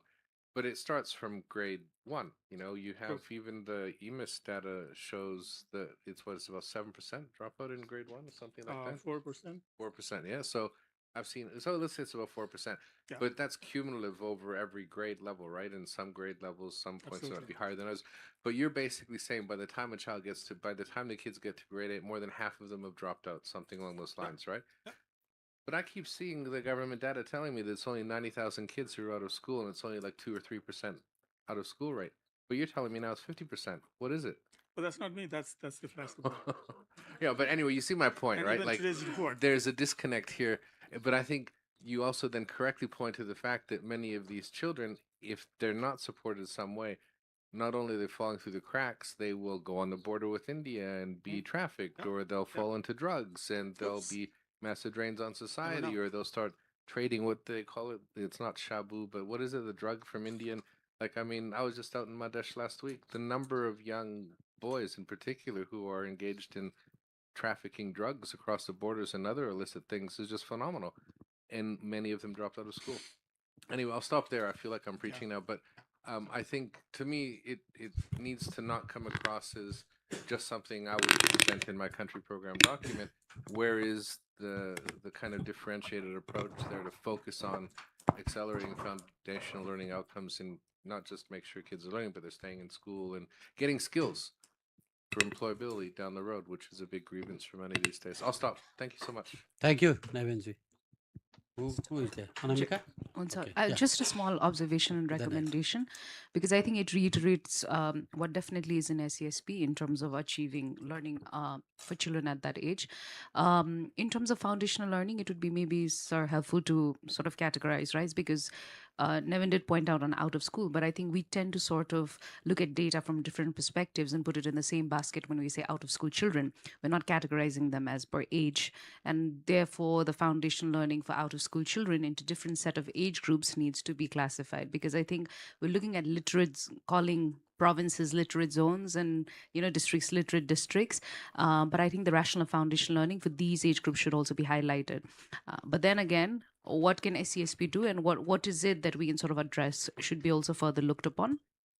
In regards to foundational learning and the repetition rate that we see, stagnant learning outcomes, I think the notion of sort of what we've seen over the last 2 years in particular, where the lowest learning outcome is at the mountain region, where a lot of the population do not speak Nepali as the first language.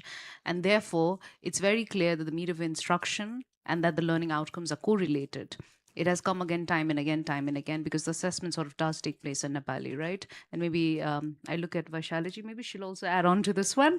But I think that sort of consideration where we can make it contextual and how can it be addressed would much more be helpful in terms of roadmap as a guidance. The only concern that I have at the moment, because this is a roadmap strategy in itself, but for the next phase, when we're sort of looking to reinvent the wheel, something that I missed out in the earlier comments for TUR for SCSP Phase 2 as well is like being mindful of the potential timeline that the Federal Education Act might be endorsed. Are we putting that into consideration of where the local education service deliveries might be deviated, or whether local governments would have that accountability authority for sort of redefining foundational learning or even learning in general, right? So I think that's something that is good to be prepared, but not necessarily like have it accommodated in the current sort of roadmap itself. But thank you for the great work. And I do agree that the technical assistance or financial assistance should go directly to teachers, students, and in the classrooms, because it is about time that we see changes in the classroom. Thank you, Vishnu sir. Thank you. Ah, sorry. Again. I have a mic here, so Thank you. No, I think just echoing what everybody said, I think it's great to see a priority on foundational learning. But I'm just remembering that meeting when this all started, when we said, I think coming back to you, Shankar, so you unofficially said, let's make this the year of foundational learning, and it started, so it's great. But I remember another statement that we all agreed to during that meeting, that we have been focusing on foundational learning in various different ways since I don't know how many years. If we want to do something, we need to do something differently. And that is why we need to change things. But unfortunately, the presentation didn't show us any difference. It kept repeating the same thing. Forgive me if I'm wrong, but instead of benchmarks, we are using learning floors, we are using this synonym, that synonym to kind of say the same thing. If we really want to make this a year of foundational learning, I think we need to have, and if this is a framework, we can't say, oh, this is a framework, a plan will talk about that. The first document needs to talk about what is going to be different. And unfortunately, at the moment, it doesn't show that we're doing things differently. There are certain things we are changing, but overall, it still looks like the same thing. Time and again, it has been raised that in at least EC, grade 1 to 3, if we don't focus on listening and speaking, it is not going to work. All the various reports, we had so many regional foundational learning workshops with World Bank, UNICEF, we had another national one. We kept saying that listening and speaking needs to be prioritized, but again, this document just talks about reading and writing. I think it's human nature. If we don't explicitly write things, it doesn't happen. So if we don't explicitly write saying that in EC, grade 1, grade 2, there will be a focus on listening and speaking in the classrooms, it's not going to happen. We can't assume that it will happen by somebody else. It needs to be explicitly mentioned. That is still not there. And again, it doesn't talk about how the framework is going to address the differentiation. Anamika ji mentioned, I won't repeat it, it was mentioned yesterday as well. We can't take a blanket approach to saying that we'll accelerate foundational learning. We have to have targeted approaches, and that the framework doesn't mention that. It doesn't talk about children with disabilities at all, unless, of course, this presentation didn't have it. The other thing, I think it had come up in one of the panel discussions, the smart buys reports. That's already such a clear example. It states so many clear examples of what is a bad buy and what could be a good buy. If we still see our focus on foundational learning in the ASIP, we still have a lot of activities that if you dig down, it is still a bad buy. So are we still going to do that? And then just propose some things that probably will change. So I think there is still a deeper discussion that needs to be focused on this. I agree if there is a task force set up where we could put in, certain people could put in their comments as well to frame this together, I think it's going to help. But yeah, if we are to do something around foundational learning, we have to do something differently. The same things are not going to work. Thank you.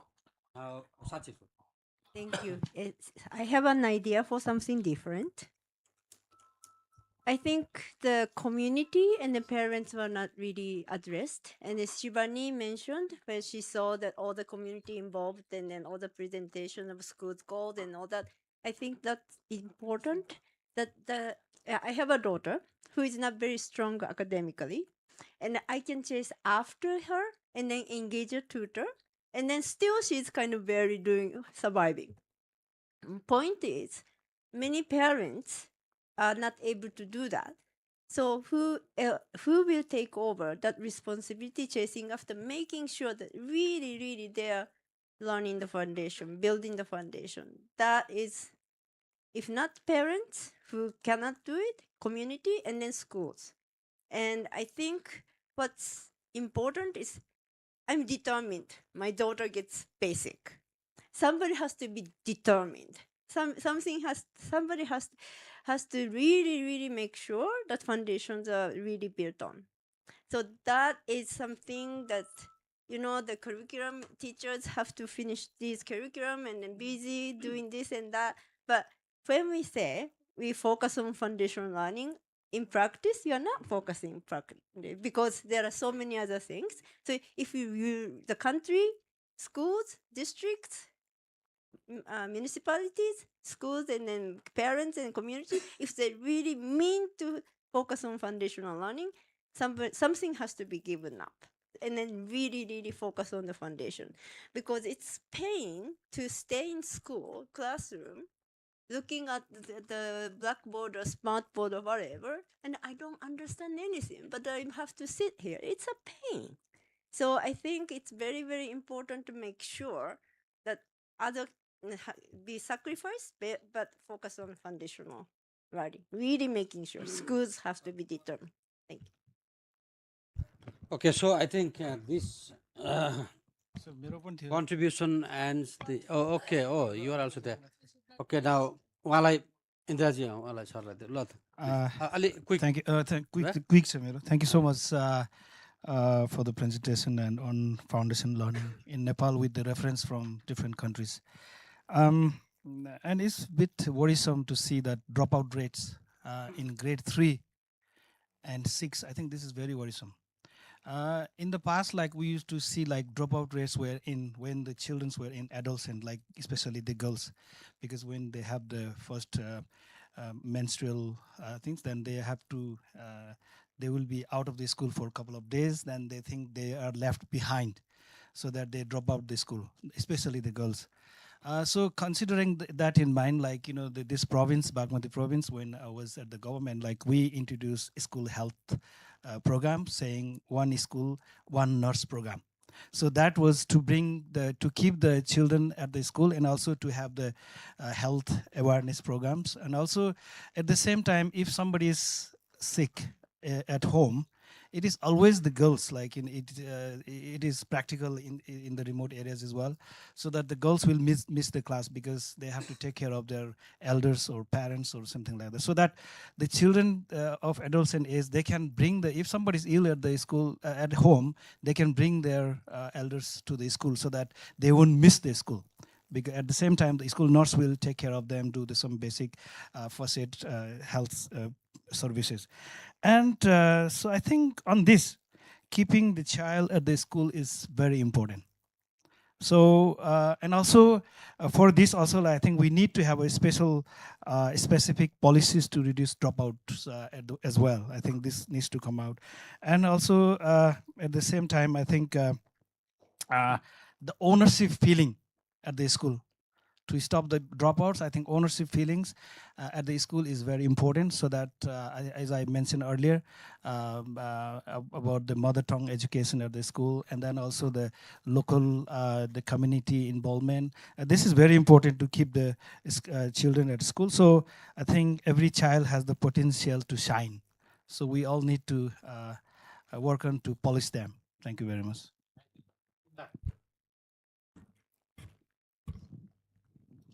Thank you very much.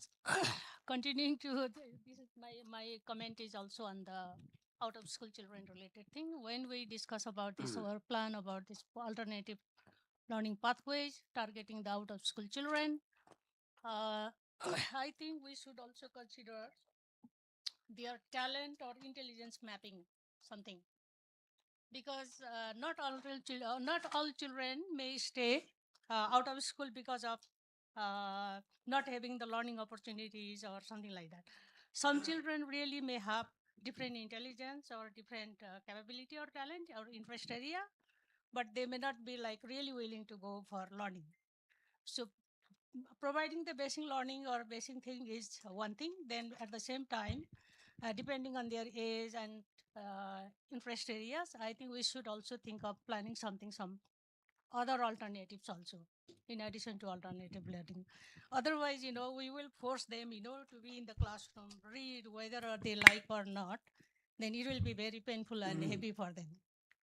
There might be some children like that also. I think this is also important to integrate. Good. Thank you. Thank you, Indraji. So shall we go for wrap up?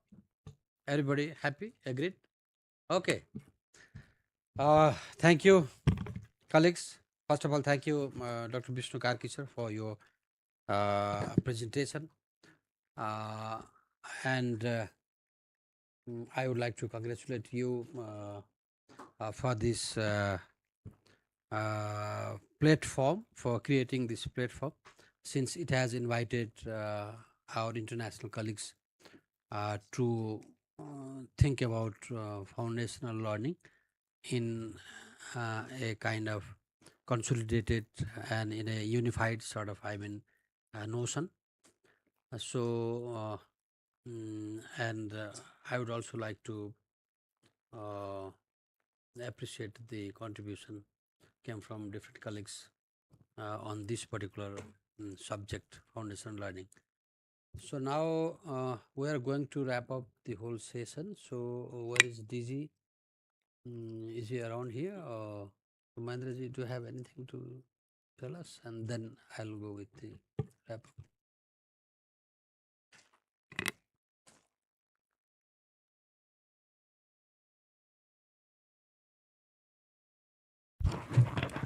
Thank you, sir.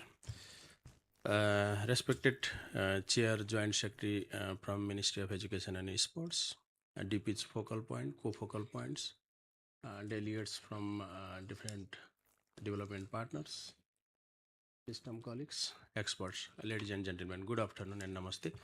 So regarding the today's discussion, I am so excited. So the first half of this third day of the BRM 2026, we really discuss in the technical agenda the amendment of the SESP phase first, discussion on the TOR of the phase second, and readjustment of the TWG. And that is followed by the expert Vishnu sir present a very detailed presentation regarding the foundational learning roadmap. So I would like to thank and congratulate all the presenters. We appreciate your innovative idea and supplementary. They were well recorded in the event of BRM 2026. So and finally, I would like to say this today's discussion create a ground for the further discussion. It needs to be materialized. So let's effort jointly after this BRM. Thank you. Thank you, Deputy Director General CHRD, for your closing remarks. Giriji हामी सकौँ कि के छ तपाईँको एक दुई point फेरि छ भने फेरि पछि रिसाउनु होला, भनिहाल्ने भए भन्नुहोस् एउटा दुईटा पोइन्ट, तर एकदमै बुलेटमा छ केही? मैले गिरिजीलाई लामो नबोल्नुहोस् है। कुरालाई र यो स्ट्रक्चर म्यानेजमेन्ट छ नि त्यो विद्यालय बनाउने कुरालाई, सहरी विकासलाई चाहिँ अलि एकाउन्टेबल पहुँचयुक्त बनाउनलाई, एकाउन्टेबल बनाउनलाई हामीले गर्ने पहल एउटा त्यहाँ चाहिँ उद्देश्य हाम्रो चाहिँ प्लानिङमै राख्नु पऱ्यो होइन। अनि यो पुनर्संरचनालाई चाहिँ अलि चाहिँ वर्गीकरण गरेर क्या गर्ने कुरा चाहिँ राख्नु पऱ्यो। यति दुईवटा कुरा हो मेरो। गऱ्यौँ। अब हाम्रो यहाँ सिस्टममा साथीहरूले त्यसलाई चाहिँ उपयुक्त किसिमले सम्बोधन गर्नुहुन्छ। ल धन्यवाद छ तपाईँलाई। Now what I am supposed to share with you at this stage is basically with regard to foundational learning, there are quite a few information that I would like to share with you.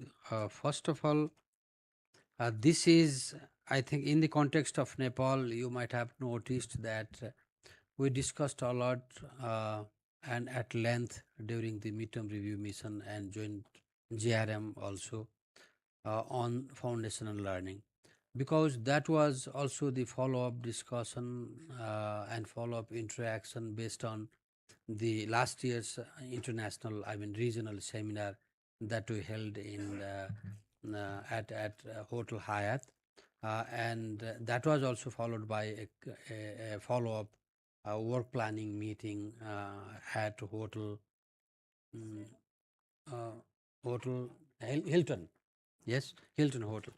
So, and that way we build the whole, concept of foundational learning. Though we have been doing, foundational learning stuff over the past many years through different, reform initiatives like primary education. Initially, we had sole focus on primary education. If we talk about a periodic reform program in education or in the school sector, right?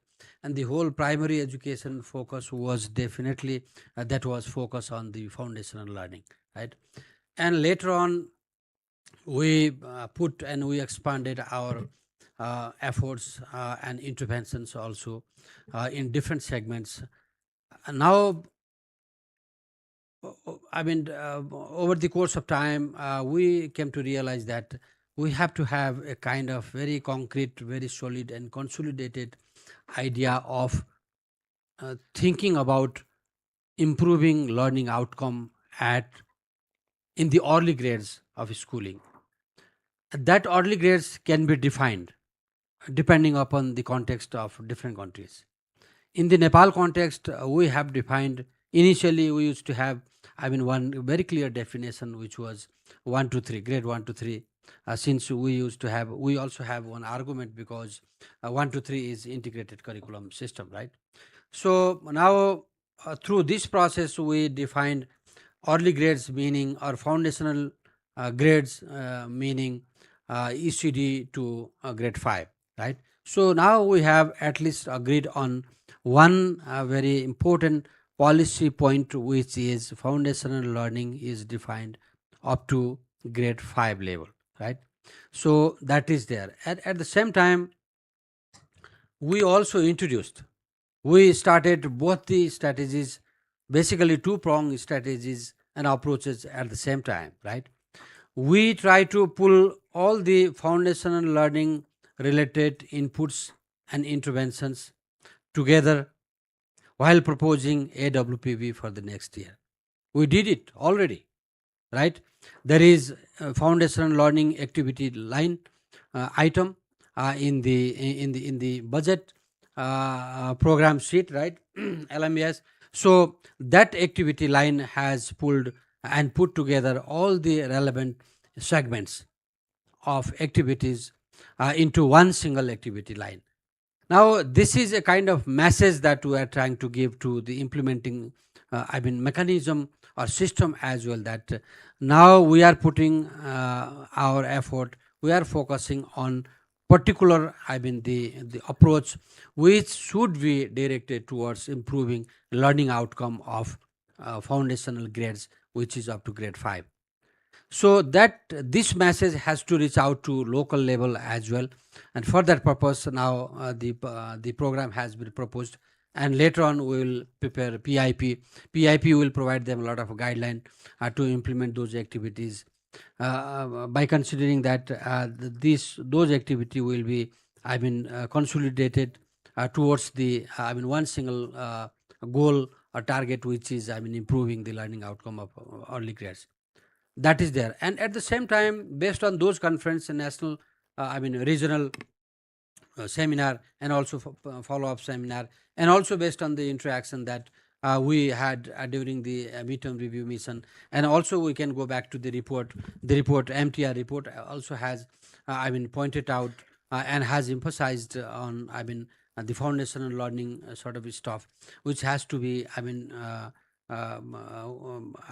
which has to be paid the key attention of the government. That is something which is already mentioned in the report. So based on those sort of thinking around us, and also the exercise and also the homework, we started kind of exercise to prepare a kind of national document. This is for the first time we, Government of Nepal, Ministry of Education, preparing a kind of a national document on foundational learning. Though we have, we can also see the experience of different countries which have already, stepped forward to put more effort, more investment, and more focus on foundational learning with different arrangement. But now at least we have started with preparing a kind of national document, which is a kind of very conceptual sort of shape, and it has basically invited now the inputs from different stakeholders. Now we have, been able to manage our time to share this document with you, DP colleagues, and with the system colleagues who are around here, right? But we will continue to, share this document with different sets of stakeholders later on, right? So that we'll make it a kind of national dialogue, and we'll invite comments, inputs, and feedback to this effort of the government, right? So if this effort proved to be reasonable, proved to be the acceptable to the rest of all stakeholders, and we will go further with little bit concrete planning. That meaning this document will be concretized, this document will be finalized at a stage, and this will be approved as a policy document by the government, by the Minister of Education, and we will go further with preparing detailed work plan, or we can also say plan document as well, right? So it's a kind of beginning of whole long journey. So now at this stage, DP colleagues, I would like to request you to think about inviting the international inputs. How can we bring in the international inputs to this process? You can tell us, you can advise us, like if there are any resources, ready-made resources, you can give us access to that resources. We will definitely make use of those. And if you have anybody like expert type people, you can make us connected to those people. We'll work with them and get more wisdom and knowledge, so that we will consolidate this document, will enrich this document, right? And at the end of the day, we'll finalize this version of document, which is at the beginning, which will remain at the beginning, the policy type document, the roadmap type document, the framework type document. It will not become at once a complete documentation of everything, right? No, it will become at the beginning a kind of policy type document, national document, broader document, sort of conceptual document that will definitely set a kind of final destination of foundational learning, destination of government effort towards foundational learning, right? At least destination will be there, the international concept and models will be there, and at the same time the existing the result of our efforts so far will be captured and synthesized in the document, so that that document basically will become a kind of national document which will be approved by the government, though that exercise will be ended up with incorporating, integrating a lot of international resources, knowledge, and wisdom that we'll get to access later on. And definitely on that part, your support and proactive initiation is appreciated. With this, on this note, I would like to conclude this discussion today. And now onward, and after this session, probably we'll have AdminWire team separate meeting. So you will continue discussion in that platform as well. So, okay.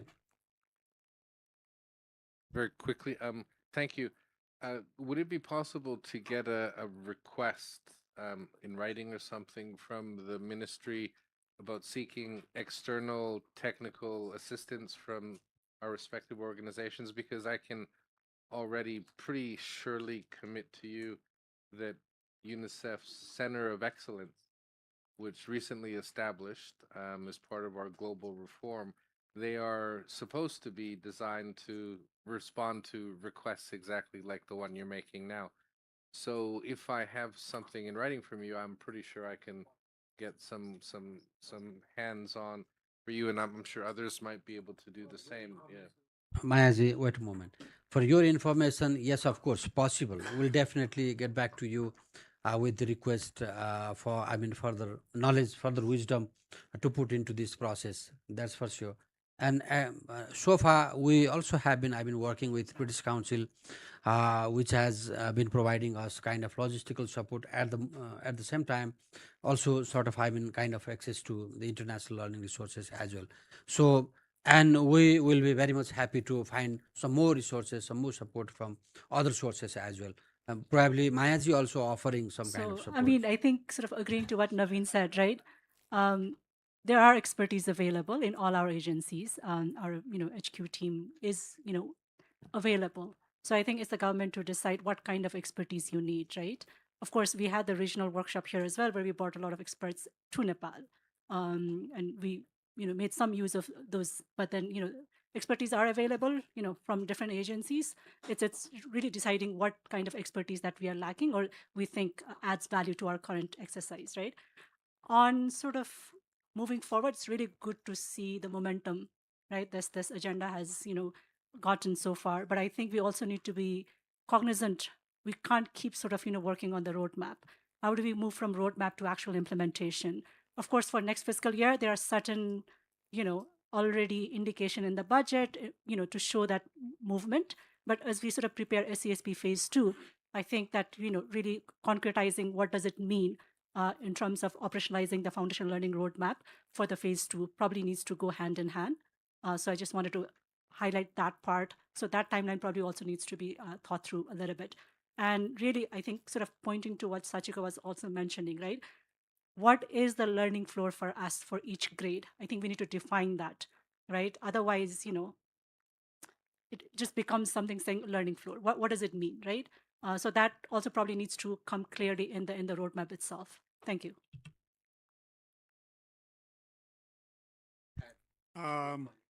Just 2 points to clear. One, I'm sorry to note, Baisali ji could not find anything new in the document. We tried our best, but again, we try to make it very concise and precise. Therefore, not all details are there. So naturally, we miss a lot of things in our presentation. And so that part is missed. But again, regarding the listening comprehension or listening part, actually our curriculum, actually the curriculum colleagues might be able to help us clarify. When we say learning or reading rather, then actually that listening is a kind of an inbuilt process. It will not happen without that listening component, So therefore, it's a package. But in common nomenclature, we keep on continuing saying that it's a reading skill. So that's, I believe, and our CDC colleague might be helpful to clarify. That's one point. Regarding the second phase of SESP, I mean, this is wonderful time we have. The 1 year of SESP 1 that we have gives us a kind of a platform to try to consolidate lots of fragmented interventions that we have in the name of early grade or reading or integrated curricula or so forth. Try to kind of, and then we can also take lessons from that practice to educate the second phase. So definitely, let's take this 1 year with practical example, and then also try out something if we can, or whether we can do anything. And lastly, I think I also like the idea that yes, we have to think about what are the things that actually is not working. Correct. So therefore, I mean, a whole lot of things are still there, but we just try to create a kind of conceptual framework for now. And then next, as soon as we step into the implementation discussion, probably we will have more clarity. And when we have a full-fledged document, that will also clarify some of the confusions that we have. But definitely, we are trying to do something different apparently. Thanks. Yeah. Thank you. Thank you, sir. Naveen, one point. Just for one clarification, not no, earlier you also used to be Naveen, but when you went to Australia, then you became Naveen. So he is still in Nepal, so he is Naveen. Yeah, please go on. With regard to Vaishali ma'am, yeah, obviously that's right. Listening and also speaking, they are very important. And in terms of reading as a reading as a not reading as a skill, not just language skills. So it has all component of phonological awareness, graphophonemic awareness, all reading components. So that includes listening and speaking too. So, but in the document, we have not that separated, but in actual term, in implementation, that will go equally emphasized. So only just one clarification. So obviously you are 100% right. That's, we agree. Thank you, sir. Okay, thank you, everybody. Now, quite a few announcement or say message to the colleagues, and then I'll wrap up this meeting. Number one, Mayaji, of course, sure. I mean, Nevenji will definitely reach out to you. I mean, with appropriate, system to get further, support and to invite, international experts as well, or expertise. Mayaji definitely will define the, type of expertise that we require and we expect from your side, and we'll definitely further discuss on that and define the expertise, type of expertise that we expect from World Bank, the type of expertise from UNICEF and British Council, which is already on. Anyway, this should become at least the common platform for all of us to work. This is simply start of the long journey, as I said, right? And DP colleagues, you please feel free to work in this process. Come and join us to work together, right? This is not something that we are independently working from the ministry. No, this is common. This is joint sort of venture. So we can work together. So you can also come forward and proactive to join and work with us. Always welcome. And at the same time, yes, if you have any kind of your official protocol, administrative protocol, we'll definitely comply with that. Number two, yes, Mayaji, your point was valid. Like we will have to wrap up this documentation with official approval of the ministry by the date when we formally start preparation of SESP second phase document, project document, right? Meaning July, August can be the point when we will start our real work to prepare the SESP second phase document from, right?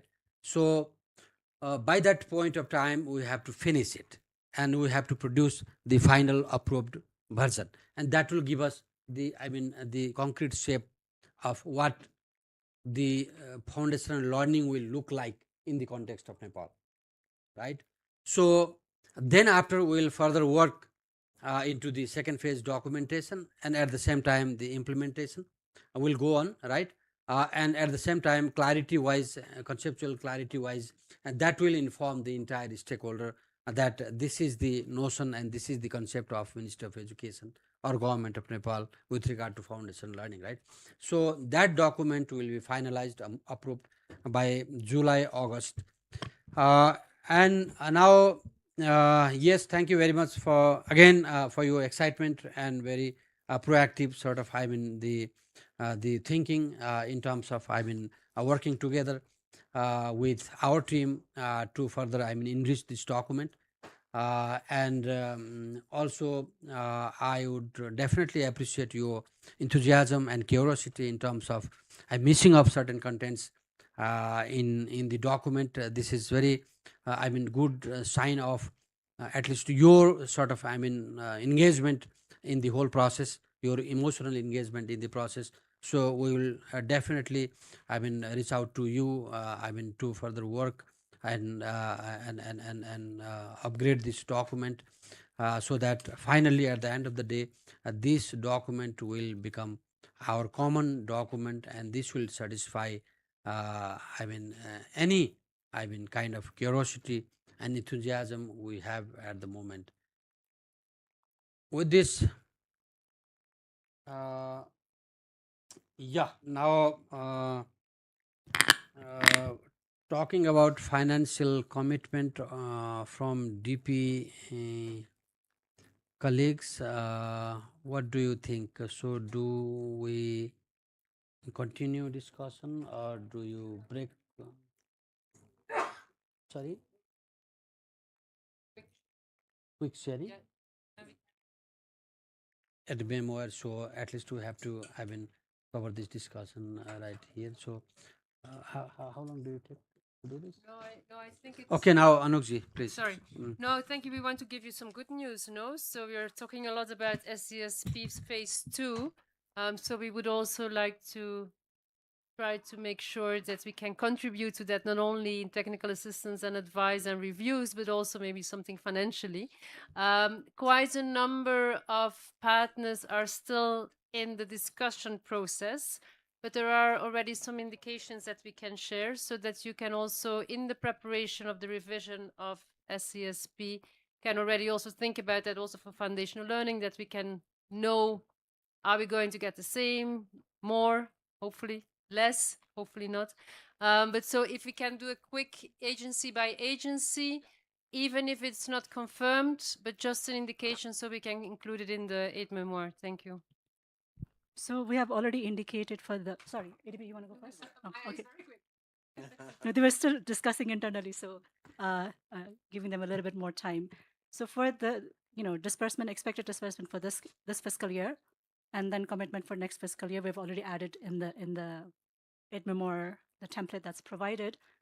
For next fiscal year, really it's based on the achievement of year 4 DLIs and how much, achievement of year 5 DLIs can be expedited, right? And the remaining will be dispersed in the grace period once the final year is over. Having said that, as of now, we stand, I think we have 2 more DLIs to disperse for this fiscal year. For us, fiscal year ends in June, so it's a little bit tricky. So from that perspective, that will bring us to 60% disbursement of the commitment. And then we have 1 more year, right? So the way our management looks at it before we, say what next is, how are you doing by way of achieving the targets, including disbursement that's committed for the first phase of SESP. That's why we already need to show progress. And then to the extent that we can expedite, we know a lot of the targets for year 4 have been achieved. It just, given the scale, right, the sector program, the nature of sector program, it sometimes takes time for the data collection and achievement reports to be prepared. So to the extent that those could be expedited, that also allows us to show progress. On the next phase of support, there is from commitment to work on the safer school agenda. Right, that's been our head of agency had a meeting with the minister last week as well in his courtesy meeting, but then in the joint meeting earlier this week as well, right? That the commitment for safer school, resilient school is there. That the modality of that support might be slightly different, given the nature of work that's involved, right? The physical nature, the contracting, and all of that. Once that is delivered, I think we can also discuss on how to support SESP phase 2. So maybe taking a more phased approach to that. Thank you.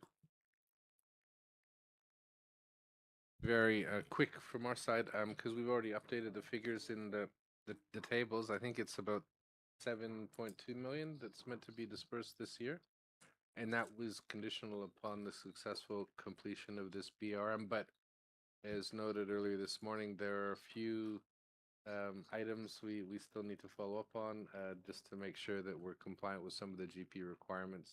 That was noted earlier, but I think you can sort that out. And then the remainder of the multiplier grant is scheduled for disbursement next year. So we'll be at about, once this next round of funding is dispersed, I think probably about 70-ish% full disbursement, so a little over probably. So, and then for the next phase, there are additional financing we're working on, but we can't speak of anything at the moment. But I'm sure we'll have exceptionally good news for you at the JRM later this year. So, keep an eye on this space. Yeah. But no, thank you. So. Yeah, a quick update from ADB side. So this year, there's obviously the strong commitment to disperse about 30 million from our RBL, and then we have another 120 million to be dispersed in the next 1.5 years after, gonna span across the next fiscal year. So our RBL loan program ends end of 2027. but the disbursement and financing can be, getting into 2028, May 2028. So that's our current span of the investment. Posting that, we had a discussions last time with the ministry as well. Our COH and such. We shared the pipeline project, the future pipeline project, because there's a very strong push from the from the country office to align with our new country partner strategy, which is from 2025 2030. Again, it's back to what we talk about the youth employment, the Gen Z, and a lot of the essence of the Gen Z. It's a lot of the emphasis, the focus is going to be shifting to employability, job creation, and career development. So the new pipeline project will likely to focus on more employability skills, digitalization, and a lot of those transversal and skills that are going to prepare the youth toward, doesn't matter, TVET or higher education, because in addition to school education, ADB also has the pipeline project on TVET as well as higher education. So we want to really make sure that there's a continuous career development pathway for the youth to be basically continue to develop the skills and ultimately having the jobs that they deserve to have. So that's a quick update on the DB side. Thank you. A very quick follow-up I forgot to note, just to confirm also, we will be reaching out to Anuk as a focal point soon to start with a new expression of interest formally, because we've managed to collaborate with partners to confirm that we've filled the gap now left by the withdrawal of USAID and not USAID, what is it? USDA, sorry, USDA with WFP. So that gap is now fully funded and those multiplier funds are then fully protected. Just to note on something Jeffrey did say as well, we will also be releasing pretty soon a cost of inaction study that talks about how not investing in adolescent girls in particular, but for boys as well, in some ways, the cost of that inaction, and it is pretty significant from an education perspective. And so the data does show already, I can share with you, that for every year of additional schooling after grade 8, income is increased by about double. And for every year of higher education after grade 8, like if they finish high school, for example, NEET rates are more than halved for young people. So if you want to talk about employability and improved incomes, education is the best solution. Okay, so a couple of announcements. I don't think it was formally captured in the ambassador's opening remarks, but at the moment, the Norwegian government is currently taking this year-long initiative to review on development and aid policy, and the white paper will be published potentially next year around. So it will be presented to the Norwegian Parliament in spring of 2027. For SESP so far, for the first 3 years, 22 to 25, ideally running across 4 fiscal years, we've dispersed 195 million kroner. Because we're in a transition phase, on a safer side, as the ambassador noted down, we look forward to commit tentatively 49 million kroner for the next 2 years and 30 million kroner as technical assistance to support on foundational learning. This is all subject to confirmation in June, but we do expect that there might not be major changes. The only reason we're doing this 2-year is to ensure that, at least for Norway, it's released as part of that January to December cycle. But for Nepal, we'll have to consider, and that can be a separate bilateral discussion in order to subscribe, which DLIs that may not necessarily be changed drastically will be the ideal one to subscribe. And the process, given that we're already in end of May, we will be reaching out soon, particularly to understand the TA procedures and the arrangements for TA to support on this one. Thank you. Perfect. Finland. Thank you very much. So far, Finland has still the committed amount for this year, coming fiscal year 26-27, 4 million euro to be dispersed within December 2026. So 2 million euro is for 2 DLIs, year 4 DLIs, upon the achievement of report and get it endorsed. then 2 million euro is for the program-based fund. So Finland has so far decided already for the new phase also. Phase 2 will be also supported. But we will have budget cuts in our annual disbursement, and we are going to fund only the program result based program, no DLI subscription for the phase 2. So it will be somewhere around 2.5 million euro per year, but it is still just like Norway, we are still under a discussion. So we will have our quality board decision very soon, but it is committed already, some amount already. And in addition to the program-based funding, we will have certain amount channeled through various agency or instrument, TA or something like that. Thank you. Good. Thank you. UK. Okay. I'll take a minute and a half because I'm the only one who's bringing some difficult news, at least difficult for us. So we will continue. We will disperse the committed amount for this financial year, but for the upcoming financial year. But unfortunately, we will no longer be joint financing partners for the upcoming phase of the SESP. And I'll just take 30 seconds to explain the rationale behind that. This is after the departure of USAID, UK announced its own decision to go to cut its ODA from 0.5% of GNI to 0.3. And we were faced with some difficult decisions on whether to keep our replenishments for the multilateral funds like GPE, World Bank, the UN agencies, and we made the difficult decision to trade bilateral visibility for scale. And we increased our IDA allocations for the World Bank by 40%.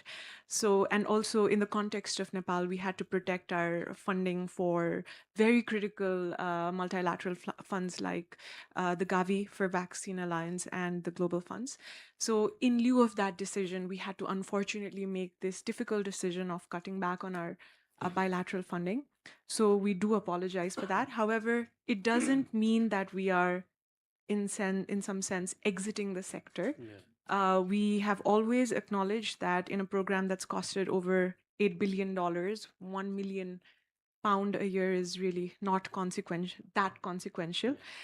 We will bring in investment through scale, which will be delivered through UNICEF. That is about 6.3 million pounds over the next 3 years. My request is to please, since our technical assistance is also fully demand-led and adaptive, and it has been co-designed by the government, please use us as, how you see us fit to take the agenda of foundational learning forward. So even if it's not on treasury financing, we hope to continue our partnership in the sector. So it was a short run for us, unfortunately, but it was a good run thanks to the Ministry of Education. Thank you. Perfect. Okay. Thank you. Well, let's finish on a positive note.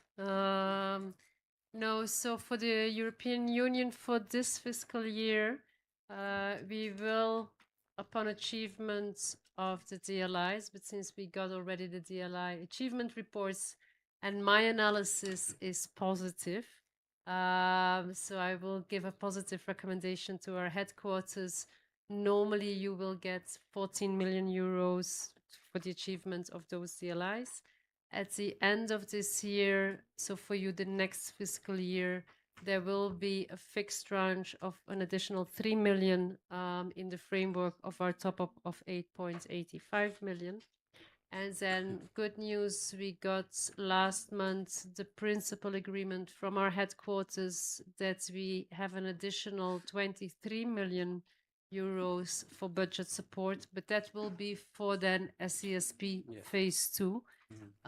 Which will be accompanied by technical assistance. And then on top of that, we are also looking into, we're discussing with ADB and other partners already for a skills program looking at digital and education. That is very, very early days for that, but we will discuss with headquarters on that at the end of June, and hopefully there will be another possible maybe 10 million euros for that, but that will be under that will be on budget, but through technical assistance and project. Thank you. Thank you, Anok. Mm, yeah, she concluded with very positive and encouraging picture of continuing support and also increasing budget support to Nepal in school sector program, and also they are trying to go even beyond. So I mean, thank you everybody. We are very much encouraged to hear your commitment for the next fiscal year and also beyond. Second phase of SESP and you. We always welcome the decision of your country in terms of providing support to Nepal. And but whatever forms, whatever models that you feel comfortable with, we always welcome. Even if you want to go beyond JFA model, that is also welcome. Off budget, that is also welcomed.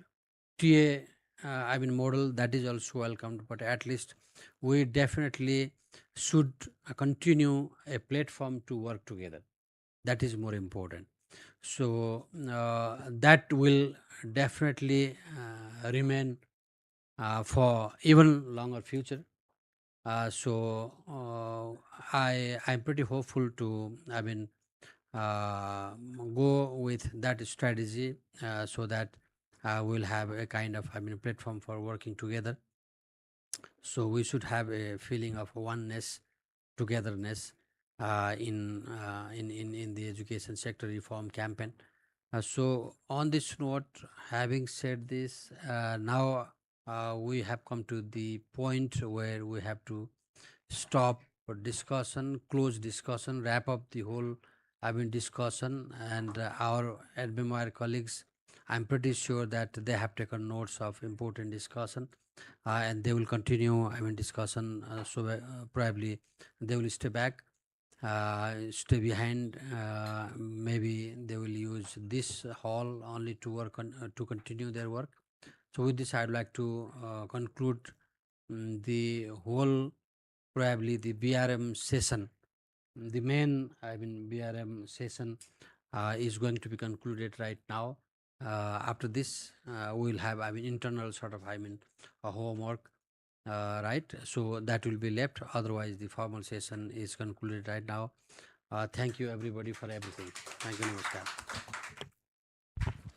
Thank you, sir. Just a quick reminder for the delegates who have travel from far distances. So tomorrow only the Ed Memoir team will be working, very close discussion, and therefore, so your presence is not expected. And the day after tomorrow is the wrap up in the ministry, and I request you plan your schedule accordingly. Thank you.